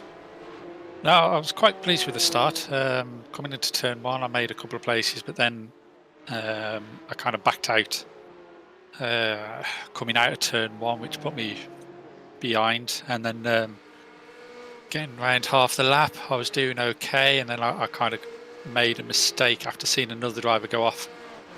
I kind of overreacted and ended up in the wall myself, so I had to tow back to the pits, get a fast repair, and then as I come out, I was on my own and lost a bit of concentration and ended up in the wall again, and that was it, the end of my race. So quite disappointing, but I think it just goes to show that you got to put some practice in, really, because if you don't, then this is what happens. Oh, indeed. As they say, practice does make perfect, but still, whilst it may not have worked out today on the circuit, we look to your wider championship campaign, and in the end, P12 in the Silver Class Championship. Did that match up with your target going into this season? Did you have a target, or did you think, you know what, I'll just see how the wind takes me with regards to the season? Well, this is the first time I've raced the P Cup competitively, so I had no expectations on fighting for the Silver Battle Championship. I didn't expect to be up there at the front with the Cameron and Travis. So overall, taking this race out of, I was fairly pleased with how my season went, really. Well, indeed, and it does sound as though as the season went on, the pace kept coming, and we saw some great performances from yourself, particularly at what was Monza and also Spa, Francorchamps. And I have to ask, in battling the Silver Class, with a class packed with 19 drivers and plenty of action up and down the field, did you feel as though in the end you found that group of drivers who sort of became your rivals, given you didn't come into this with any expectations, but in the end as you were going from round to round, it was sort of, I'm looking out for this particular driver or a couple of drivers? Well, the biggest challenge is they were quick. Yes, it's not gold class, but however, they were very fast. There wasn't really any. If you made a mistake, you pay the price. So unfortunately, I didn't have the consistency throughout the season to kind of build a battle with one or two drivers. It would have been great if I could have done, but overall, yeah, very clean driving with from everybody on the field, not just in the silver, but also the gold. Oh, indeed. And coming on to the season as a whole and reviewing it, of course, being at the forefront of organising, and perhaps this goes understated in terms of the amount of hard effort and graft you put in week out to make sure things run as planned. And when they don't necessarily run as planned, getting them resolved as quickly as possible. A little bit of pride beaming from yourself, perhaps, given how Season 4 really has been up there as a season that's just continued round after round to up the ante and see the battling get ever tighter at the top of the field? Oh, there's a lot of pride in it, really. So there's a lot of hard work going into it, and I'm repaid by all the drivers, really. So it's been a fantastic championship. So I took over looking after the Porsche Cup in Season 2. So this is the end of the third season now, and every season it lives up to expectations, if not beyond it, and it's all down to the drivers. So they have some great battles going ahead.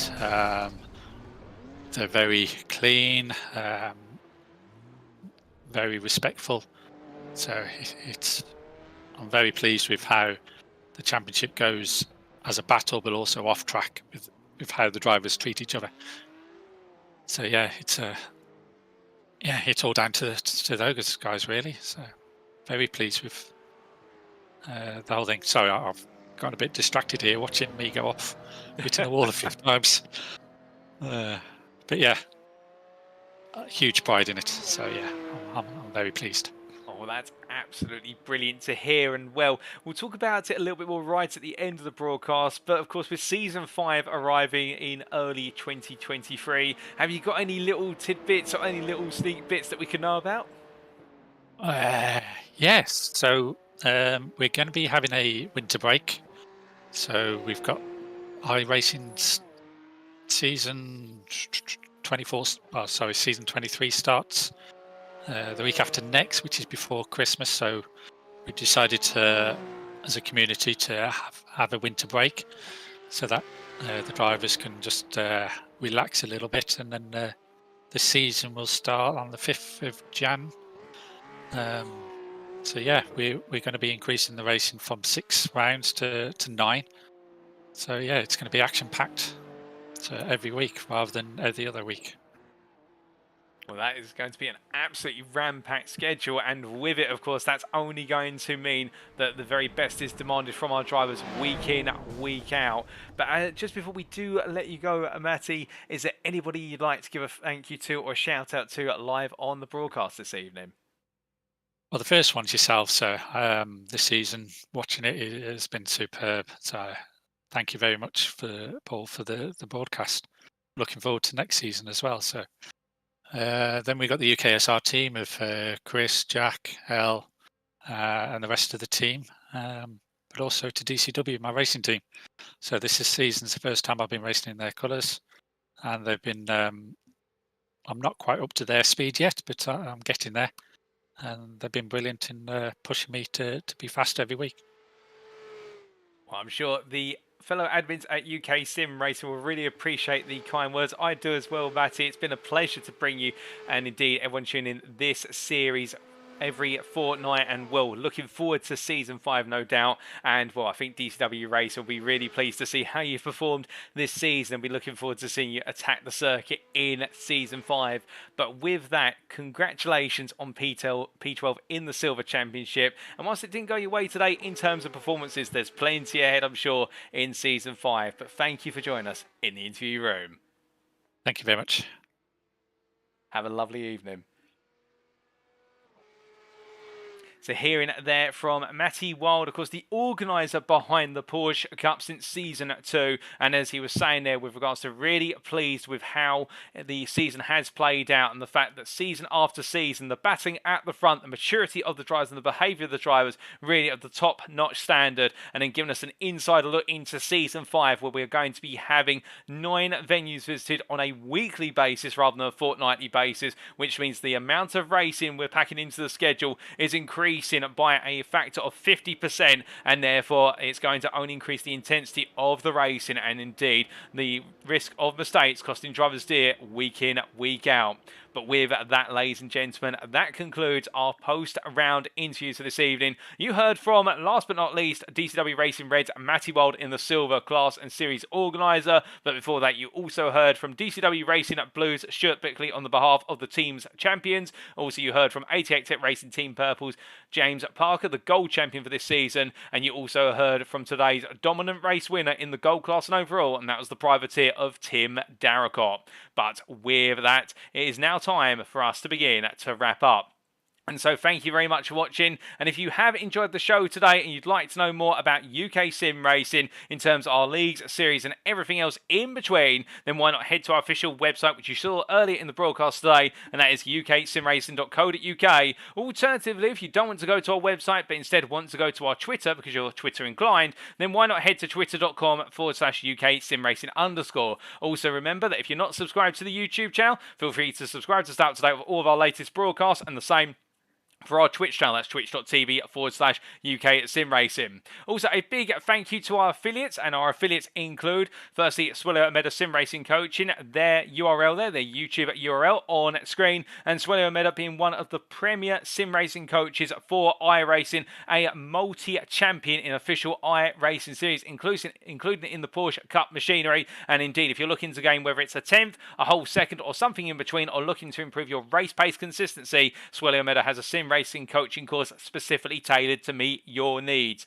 Alternatively, if you're looking for sim racing equipment, well, there's also Race Anywhere, and their web address www.raceanywhere.co.uk, and Race Anywhere, in short, is the provider of curated sim racing equipment aiming to only stock products that represent excellent value for the sim racing community.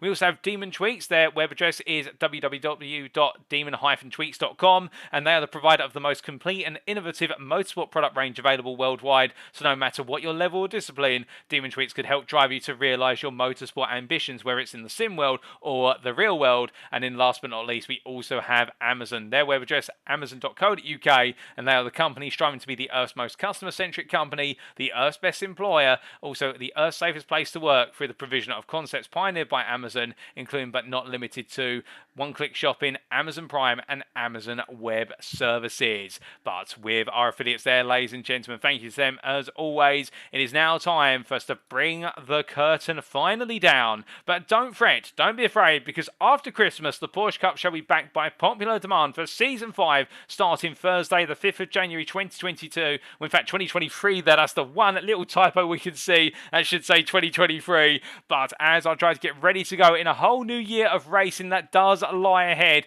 well, as we heard there from Matty directly, it is going to be a season which sees the schedule run on a weekly basis rather than a fortnightly basis, which means that in terms of the races, they're going to be tight, they're going to be tense, and there's a lot less time to practice, which means our drivers will need to be on the ball by default if they're looking to succeed. But on top of that as well, we're going to be following the upcoming iRacing schedule for 2023, the first season of racing on iRacing after the Christmas break. So we do here at UK Sim Racing wish you a wonderful Christmas, a happy new year, and we look forward to seeing you join us all for the Season 5 of the Porsche Cup in early January 2023. But until then, we have been UK Sim Racing. I have been your host and commentator, Paul TX141 Walsh, also known as Britain a Spit. And until next time, remember to stay safe, stay well, stay smiling, but most importantly, remember to stay on track. Good night.